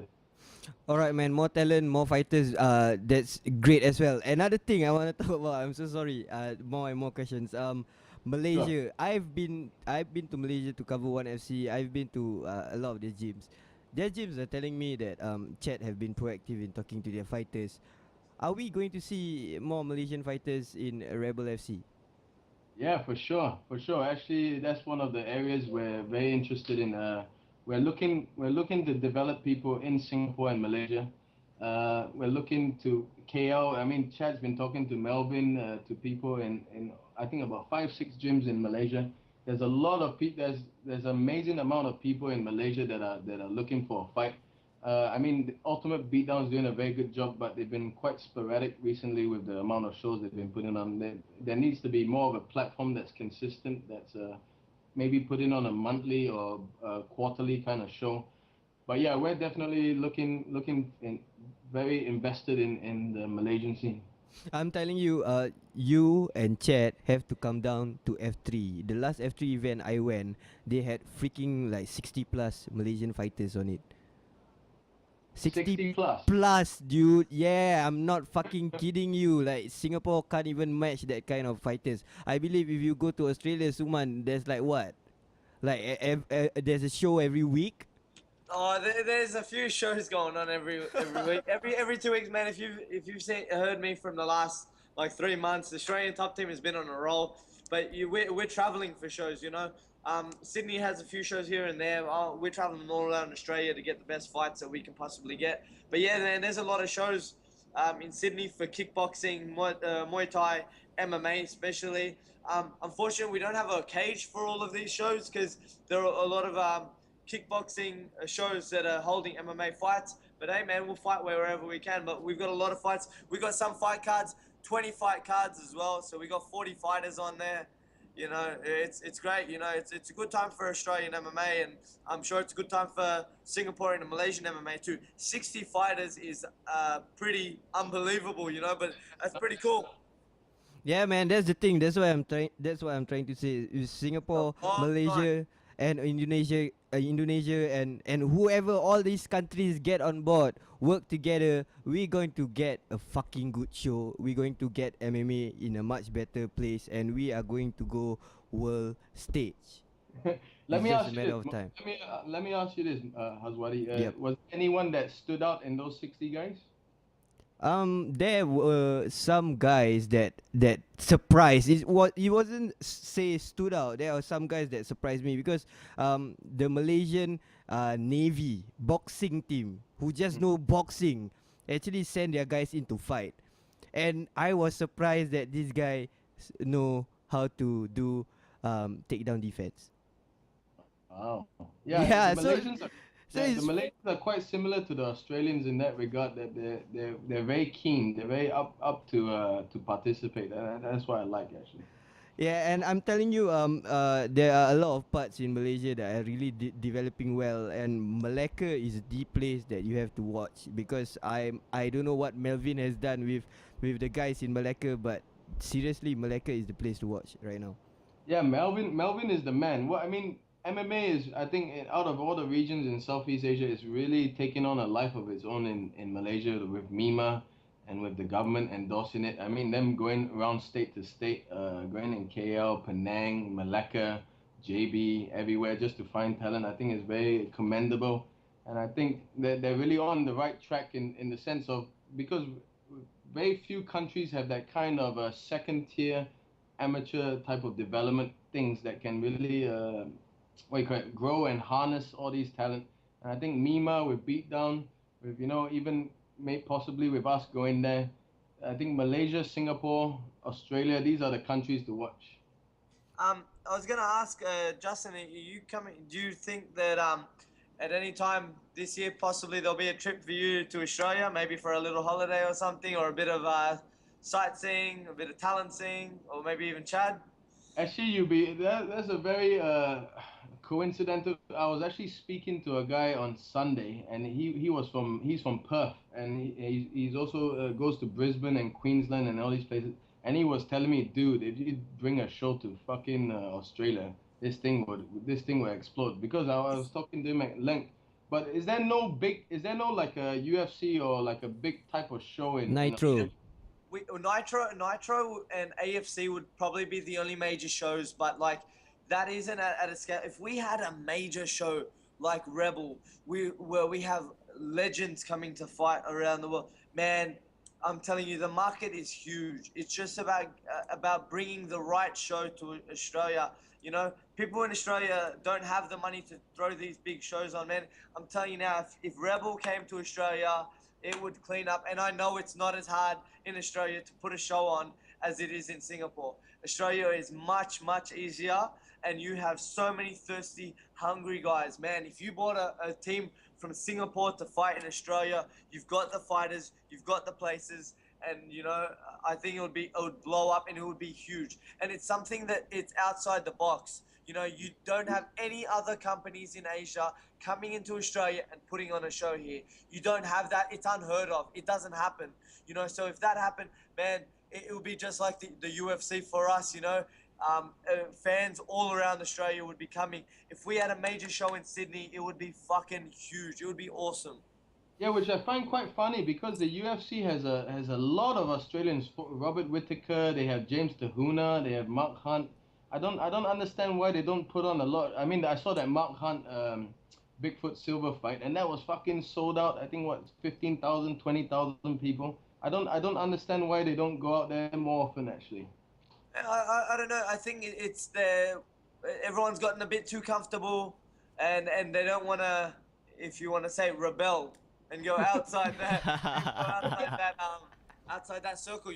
I'm sure like companies like ONE FC are like, yeah, man, we're making money in the Philippines, we're making money in Singapore, we're making money in Caol, all these places. We don't need to go anywhere else. Everyone will come to us. That's how these I find that these major organizations are thinking about it. Now the UFC are coming to Australia. Bellator's never came to Australia. WSOF has never come to Australia. None of these guys have gone out of their circle. Now the UFC, like, yeah, we've got the money to do it, but man, it doesn't cost as much any different to put a show on in Australia as it does in one of your own countries. I think Bellator should try it. I think WSOF. WSOF going to Japan, bro. Yeah, well, they're going to Japan, but they're not coming to Australia, so fuck them. Yeah, fuck WSOF. Yeah, so that's why, like, hey, who's gonna do it? If Rebel's gonna do it, I think it would be crazy. I know for a fact that after, especially myself and Rob Lasita, Rob was a big name in Australia. After Rob got onto Rebel, a lot of Australian fighters are talking. Man, everywhere I go, whether it's Queensland, whether it's Melbourne, I've been traveling Australia. Every time I sit in a car with someone or I've got a driver taking me around somewhere, they sit and they turn around and go, man, how cool is Rebel? And I have to say to them, everyone's asking, people that I don't even think that they don't even know who I am. As soon as I sit in the car, they're like, hey, you fought a Rebel, didn't you? How good was it, man? That's awesome. That's fucking amazing. Blah, blah, blah. How cool would it be if Rebel came to Australia? Like I said, it's outside the box. Do something that the other guys don't do. The name of it is Rebel FC. And what do Rebels do? They rebel. Exactly. Rebel? Let's go to Australia. Let's do something outside the box, Do you think there's a in the sense of like a big kind of appetite for MMA in Australia, like in the States, like say Perth, Melbourne, Sydney, even the Gold Coast states? I think that there is not so much Perth. Western Australia, I don't really think that it's as big as Sydney. I think Sydney and Queensland are the two places to have it. Melbourne, obviously, they don't allow a cage. I'm saying inner Sydney, man, if you had something where you brought fighters from overseas, where Australian fighters, you have to have the Australian fighters fighting the world fighters. If you've got that, and I'm not saying Australian fighters from that no one's ever heard of. If you get local Sydney fighters, who I'm telling you, there's some talent here, man. There is some talent. There's guys that want to fight. If you get guys from Sydney and Queensland that MMA fans in Australia can relate to world MMA fans that everyone can relate to, that show will sell out. If it's marketed right and you have the right people working on it, it would be huge, and it'll be a first in Australia. We had Impact FC that came a few years ago, and people were wondering why it didn't do too good. Why? Because they got shit fighters like Bob Sapp and an old Ken Shamrock and Pedro Rizzo fight guys from Australia. Man, I don't want to fucking watch Bob Sapp fight. I couldn't get that. I don't want to watch Ken Shamrock fight. I don't want to watch Ken Shamrock fight, especially against Pedro Rizzo. I want to watch Ken Shamrock fight against fighters that we want to watch here. We've got Tama Tahuna, James Tahuna's brother, who's been looking for a fight with Ken Shamrock for years. If we had that fight, that place would have been sold out. I know some fighters here, we've got fighters who have 5,000-6,000 followers from their own state. We've got some great fighters, some super heavyweights, some lighter guys some big names here that people really want to watch fight against world-class guys. But the problem is they're gonna have to stream in to them watching them fight overseas, you know, or watch them fight a week later. If Rebel came, I could say I could have a few fighters from my gym. I could name one fighter who would have 100+ people watching their fight. 200+ people. That's one person bringing in 200 personal people, friends and family that he could bring in the doors. Not including his fans that he actually has and the support group he has. Some people in Australia have a big support group, man. If you get the right people on the right show, it will sell out like crazy. Like say someone like John Wayne Parr, can he sell out like a 15,000? Dude, if you go to Rebel, you do an Australian show, the first guy you have to take is Tyler Manawaroa. Yeah, man. I'll tell you something. If you had John Wayne Parr on a show here, I can tell you every media source will be talking about that. John Wayne Parr holds his own caged Muay Thai show. Yeah, right? yeah. He holds it in Queensland. Man, no one gives a shit about anyone fighting on that undercard. Everyone wants to watch John Wayne Parr in 4-ounce gloves. And I know John Wayne Parr will fight MMA. You know, man, if you had John Wayne Parr fighting on a Rebel FC card, that would be huge. If you had Tyler Manawara, everyone who wants to like shout and scream at the UFC, people would be coming to watch that. You know what I mean? There are fighters that we are. John Wayne Parr can sell out a stadium? Yeah, for sure. 100%. I don't doubt that at all. John Wayne Parr is a legend of Australian MMA, of Australian martial arts. Sorry, you know, if we had him fighting in MMA, I can guarantee you every gym owner would be encouraging their guys. Every Muay Thai gym. You're not involving just MMA gyms then. You're involving Muay Thai gyms. You're involving boxing gyms that want to watch John Wayne Parr fight. You know what? Saying that, I'm actually really pleased that you said that name because John Wayne Parr would be great. He would be a headliner. People would love to see John Wayne Parr. On top of that, you'd love to see guys like Tyler Manawara, who got turned away from something stupid that he wrote a few years ago. The UFC have banned him. I'm sure a lot of Queenslanders would love to watch him fight. But in saying that, if we've got John Wayne Parr, and we've got Tyler Manawara. Now, they're both Queenslanders. Sydney is one thing, right? Sydney, John Wayne Parr would sell out anywhere, in my opinion. If you go to Queensland with a show like John Wayne Parr, with a name like Tyler Manawara and a few other big names, then it would be huge. It would be huge. We've got our own guy, Sam K, who's the Nitro Light Heavyweight Champion, who has actually had, like, I think 5 of his 7 fights or something as a pro in Queensland. He's built up a huge Queensland fan base. He's a light heavyweight champion, and people in Queensland now want to watch him fight, even though he's from Sydney. People love watching him fight, you know. Queensland's a great place to go with a great amount of fighters, you know. Guys like John Wayne Parr, guys like, we got Tyler Manawara. We even have a guy who's trying to get into the UFC right now, Adrian Pang. You know, yeah, man, Adrian Pang is a free agent right now, man. He is a free agent, man, and Adrian Pang bangs, you know. He's a little angry dude. You know, he's always walking around staring at people and shit. But, you know, but yeah, hey, man, I wouldn't want to fight. Sounds like Silvio. Nah, hey. Adrian Pang's Dude, legit. Adrian Pang is legit, man. He's from Shoutout, Yeah, man. like, He's from Pang, Legend FC, right?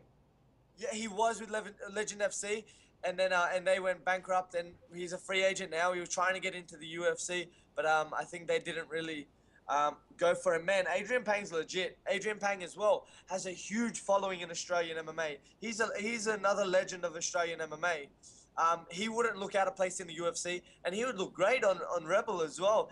Man, I think he can take it to any 70 kg fighter in the world. I think that's our first event right there. John Wayne Parr, Adrian Pang, and you know what? Manawara. If you've got those 3 guys, man, that is huge. And if you, on top of that, get me on the show, that's even bigger. You know? Shameless self-promotion right there. But obviously those guys are legends of the sport. If I ever got a chance to fight on the same show as someone like John Wayne Parr, you know, who I really look up to, is probably he thinks he's the funniest guy on Facebook. Clearly, he's lying to himself. But you know, if you had someone like him, I'm sure young guys and someone like Tyler Manawara, who rumors are going around that he's looking to retire at the age of 19. He doesn't want to fight anymore because his heart is broken so much that he wanted to achieve the UFC. I'm sure that if you told him, man, you're going to be fighting on his coach. Adrian Pang is Tyler Manawara's coach. Okay. I'm sure if you said to him, man, you're going to be fighting on the same card as your coach, which he's never done, and John Wayne Parr, a living legend in Australian martial arts, he would come out of retirement quick for that, and everyone in Queensland would come to watch that fight. People would travel from Melbourne, from Sydney. I know people that will travel to watch John Wayne Parr fight. People will travel to watch a lot of even our local guys. You watch Sam K, he goes up, he takes a crowd of guys with him as well when he fights. His brothers and cousins and everyone, they all buy plane tickets, go over to Queensland to watch him fight. You know, so I think Australia has a great, amazing base if you get the right fighters on. You know, obviously you need a few, not just one, but a few inside sources and reliable sources, man. There is a lot of guys in Australia talking shit and talking about numbers and figures and things like that you don't really need. You just need a good group of loyal guys who want to help you. In that sense, if you were to do something like that, you're taking it away from just Singaporean MMA and you're taking it on a world scale. You're doing something no one else did, and you're rebelling. You're sticking by the name of your company. Yeah, man. Yeah. I think that's the key. As in, from what I see in the UFC, the Australian talent is so deep. I watch guys like Robert Whittaker and James Tahuna. Do you think there's enough those type of talented fighters that can really transcend like John Wayne Parr and this kind of guys? Yeah, man. Like I can tell you, if you found, you know, if I don't know how many people would want to fight John Wayne Parr in an MMA fight. John Wayne Parr is at what weight? I think 77. He's a welterweight. Yeah. Yeah. Get Josh Bergman versus John Wayne Parr. Or Paul Daly versus John Wayne Parr. That'll be fucking nuts. Yes. See, I'm telling you now, if you had John Wayne Parr versus Paul Daly, and I wasn't on the show, I would fly myself out, buy myself a little penthouse somewhere in the city. I'd make a night of it. You know what I mean? That would be awesome. You know, and you know what? I know that Paul Daly would take that fight. He'll fight anyone, man. He's a beast. And John Wayne Parr as well would fight anyone. He would love to stand and bang with Paul Daly. You know, man, you know, talking about fucking this, big fight, dude. Talking about this, I'm really pissed off right now because if it doesn't happen, Justin, and I see you in Singapore, I'm so upset. I think that's too much of a golden opportunity to waste. I think you're getting me a bit excited. Paul Daly as well. He's a free agent. And he bangs. He looks to stand and bang. That left hook of his is insane. If you got him to fight someone like John Wayne Parr, that's a sellout. John Wayne Parr, like I said, legend. He will sell tickets out of his own gym and sell that show out. You know. And the best part is that they're both around the same level as well. As in, Paul Daly's a veteran and John Wayne Parr's a veteran, and both of them just like to stand and bang. So I think that's an ideal matchup for both of them, just in terms of their style. It's a great fight, actually. I'm telling you, man, I would love to help in any way that we could make this happen. Can get done, Suman. Hey, man, hey, even if I wasn't, I'll be very honest with you, even if I wasn't fighting on this show, if there was something that I could do to help Rebel make the show happen, and just as a fan, you know, watch some of these fights that are capable to happen on such a scale like what Rebel are capable of achieving, you know. If you had a show like you did in the Rebel 1 in Australia with names like Paul Daly and John Wayne Parr on it, man, I'm telling you, that would be the greatest event in Australian MMA history. Really? Even better than Mark Hunt, even better than Mark Hunt and Bigfoot Silva. Man, UFC doesn't count in this thing, but I'm telling you, it would be the greatest event in Australian UFC in Australian MMA history. Dude, if you make John Wayne Parr versus Paul Daly, it's not just Australia. The whole fucking world will be looking at your show, man. Yeah, man, Imagine, you know how many people would buy that from overseas just to watch I John know. Wayne Parr fight his first MMA fight against Paul Daly, you know? And John Wayne Parr does jiu-jitsu. Let's remember this, right? He does grapple a bit, you know? And a Muay Thai guy that has a clinch like that can grapple. And I'm sure Paul Daly will look to stand and bang, as dumb as that may be. He'll probably do that, you know? And I think Australian MMA would appreciate something like that. And I think that it's really, really something to look into, you know? It would be great. If you had something like Rebel One in Australia, and you had more local talent against world talent, man, I know that it's a business, so money has to be made. But on top of money being made, I think it's gonna make dollars. It's gonna make sense, and you know, everyone benefits from it. Singaporean MMA. If you get a few guys from Singapore, give them the opportunity to come to Australia and fight in another country. You know, some of these guys, say Garie Tang turns professional, wants to come down, wants to verse one of the top prospects in Australia who's just turning professional. You know, if you have that, people are gonna watch that too. We got Australia versus Singapore there. You know, and that way you're still supporting Singaporean MMA, and if you're selling it on the internet or something, $10 a pay-per-view buy or something, I know a lot of those people in Singapore will tune in to watch that, and the people around the world will watch that as well. Yeah, you gotta stream that shit, man. I think that'll be bigger than any Bellator card that has come out in the last year, probably. Man, like I said, the potential is there if you want to make it happen. You know, I think fights are always able to happen, but I think they don't come to an agreement now. I know someone like John Wayne Parr, he's a fighter and he would do it.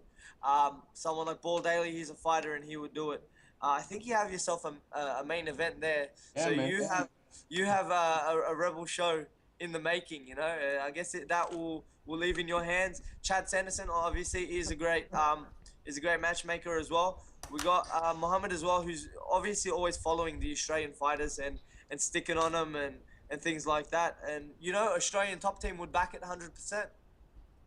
You know what would be the best part as well is that anyone tuning in Australia, be it an aspiring fighter or someone from a gym who's training, can see that legend John Wayne Parr fighting someone who's like a fucking top 10, top 20 welterweight in the world.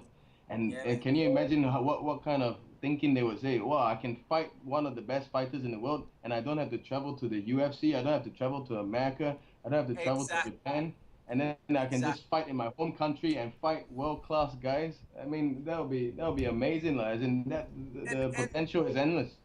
And there's talent. There is talent still in Australia who can compete at that world level. They've just never been given the opportunity. Now imagine you got someone from on a world scale come to Australia and fight someone at middleweight, light heavyweight, or whatever it was. You got someone to come down and fight. And these guys have been fighting on the local shows for years now, right? And then people who are up and coming, who always like watching them fight on the local shows, and they finally see their local fighter come up against a world scale fighter. How encouraging would it be for that aspiring fighter as well? Yeah, that would be nuts. And if you have $500,000, please add Nick Diaz to the mix as well. Nick Diaz is John Wayne. What about everyone Nick Diaz John versus Wayne John Wayne Parr? Yeah, man. I'll tell you something. Fuck, Nick Diaz versus John Wayne Parr. You gotta put a stadium. You go PPV, man. You go pay-per-view. That's it. Yeah, I'll tell you something. Imagine this. Dan Hardy versus fucking John Wayne Parr. That would be nuts. Nah, but Dan Hardy is in the UFC, so. Yeah, well, Dan Hardy's one of my favorite fighters of all time. I loved watching him fight, and it was pretty heartbreaking when he got knocked out by Condit. If you bought Dan Hardy to think, I will personally drive him where he needs to go. I will be his chauffeur for as long as you need. Paul Daly. You got to spot the same haircut as well, Suman. I'll do it. I'll do it, and I'll wear a shirt with Chad Sanderson's face on it too. This is a deal. I think we have just made something very special happen. Rebel coming to Australia. Let's do it. Alright, man, this is awesome, man. This is why I love having this show on. And with Suman on, I just need to have another guy in the MMA scene, and shit would happen. Like Justin, this thing is this what we have done here is some sort kind of magical. Yeah, it is. We have just conceptualized almost a life-changing fucking idea in the space of a online YouTube show. And Yeah. the idea has just come out, and now it's been given birth. That's it. Precisely, to tell you the truth, that is not like the first idea that has been done on the show. There have been a lot of ideas that have been done on the show. Previously, just 2 weeks ago, we were talking about supposedly a rematch with Brad and Nick in 1FC, and it's happening. I'm just waiting for 1FC to happen, but it's happening, and it's being done on this show. So now, if John Wayne Parr fight fucking Paul Daly in Australia, it's because of this show. Yeah, man. You all can have all the credit. I think Suman was very passionate about what he said about Australian MMA, and that definitely seems to be. I mean, I've been observing the UFC for a long time.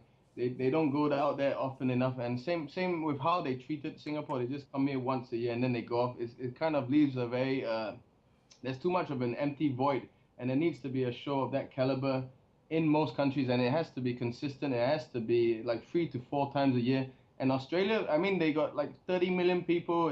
There's so many states there. I think it could be like a national sport there. I don't see why not. They have the fighters, they have the gyms, they have the infrastructure, they have all the talent there. So it just needs someone to take the balls just to bring the show over there. Yeah, and someone is you. If anyone wants to be outside the box, it would be you guys, man. Like Mohammed said before, he was a doubter. So a lot of people had doubted the show, saying that it won't survive and things like that. I think it would be a big fuck you to all the people that didn't believe in it. Go outside the box, do something different, and make this happen. Yeah, man. Consider it done, lah. I don't see that's too good of an idea to pass. I can honestly see myself, and I'm not just saying it. I could be your Australian correspondent. That'd be awesome. Can you imagine the poster, Paul Daly versus John Wayne Parr? Oh my god. Or something like that. It's fucking sick, bro. Yeah, man. Hey, John Wayne Parr is a mainstream name for us, Everyone knows John Wayne Parr. John Wayne Parr is a mainstream name in Singapore as well. Yeah, because he was on this show called The Contender. Even I watched it, and he was one of the guys that really caught my attention. And he's high level. He's quite an interesting chap. He's got great Muay Thai. But who do you think? Who do you see winning that fight? Paul Daly versus John Wayne Parr? If Paul Daly is enough of an idiot to stay standing with John Wayne Parr, John Wayne Parr would beat the crap out of him. Leg kicks. Yeah, man. Don't worry even about the leg kicks. One thing you'll realize about John Wayne Parr, if you ever meet him in person, he's huge. Really? He is massive, and he does a huge weight drop, but his cardio is amazing, He gains like 10 to 12 kilos overnight. Between his weight cut, they're saying that he's sitting after weighing in at 77 or something. He weighs in the next day at 87 or 88 or something nuts, So he's a gigantic welterweight, So he's incredibly big, and I think that will play into the style of John Wayne Parr. John Wayne Parr, I'm sure will come in there with the game plan. If Daly isn't a smart fighter, which I don't think he is a very smart fighter in the sense of game plan and going for takedowns, I think he'll get knocked out or hurt. He's got a jiu-jitsu purple belt, and I think in this case you've got to put it to use against John Wayne Parr. But do you really want to shoot a takedown on John Wayne Parr when he can knee or elbow you in the head? Who knows? It'll be great. Yeah, that'll be great. I actually saw Paul Daly in that legend fight you posted, Mo, and he looked very he looked actually quite smart and quite a composed fighter in that fight. Like, he was being very technical, not rushing too much, kind of going in the angles and kind of being very clever with his shots. So I don't know about that, man, Suman. I think Daly's becoming quite a technical boxer these days. Or like, you mean the kickboxing fight? The latest, yeah. Yeah, but he's always been a technical striker, but at the same time he's always struggled with a case of if he's gonna go for a takedown or something like that. He's pretty one-dimensional in an MMA sense, in my opinion. You know, so I've never seen him really shooting for takedowns or anything. And I think if he stays standing with someone at John Wayne Parr's level, John Wayne Parr has still been fighting, actively fighting. Now, in him still actively fighting, he's been fighting cage Muay Thai, which is Muay Thai with MMA gloves on. Yep. So he knows what it's like to put those little 4 ounces on it and sling leather, you know. So I don't think it'll be too much of a change for John Wayne Parr. But I think for the first time we'll see Paul Daly shooting for a takedown. Right.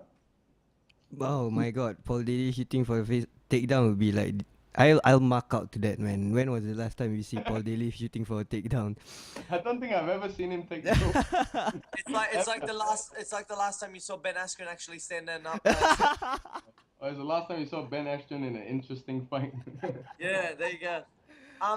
Would Rebel FC ever consider signing Ben Askren? No. Fuck that, man. Yeah, thank you, Justin. Thank Fuck you. that. Thank you. I mean, 100 fucking grand for that dude. Fuck that. All right.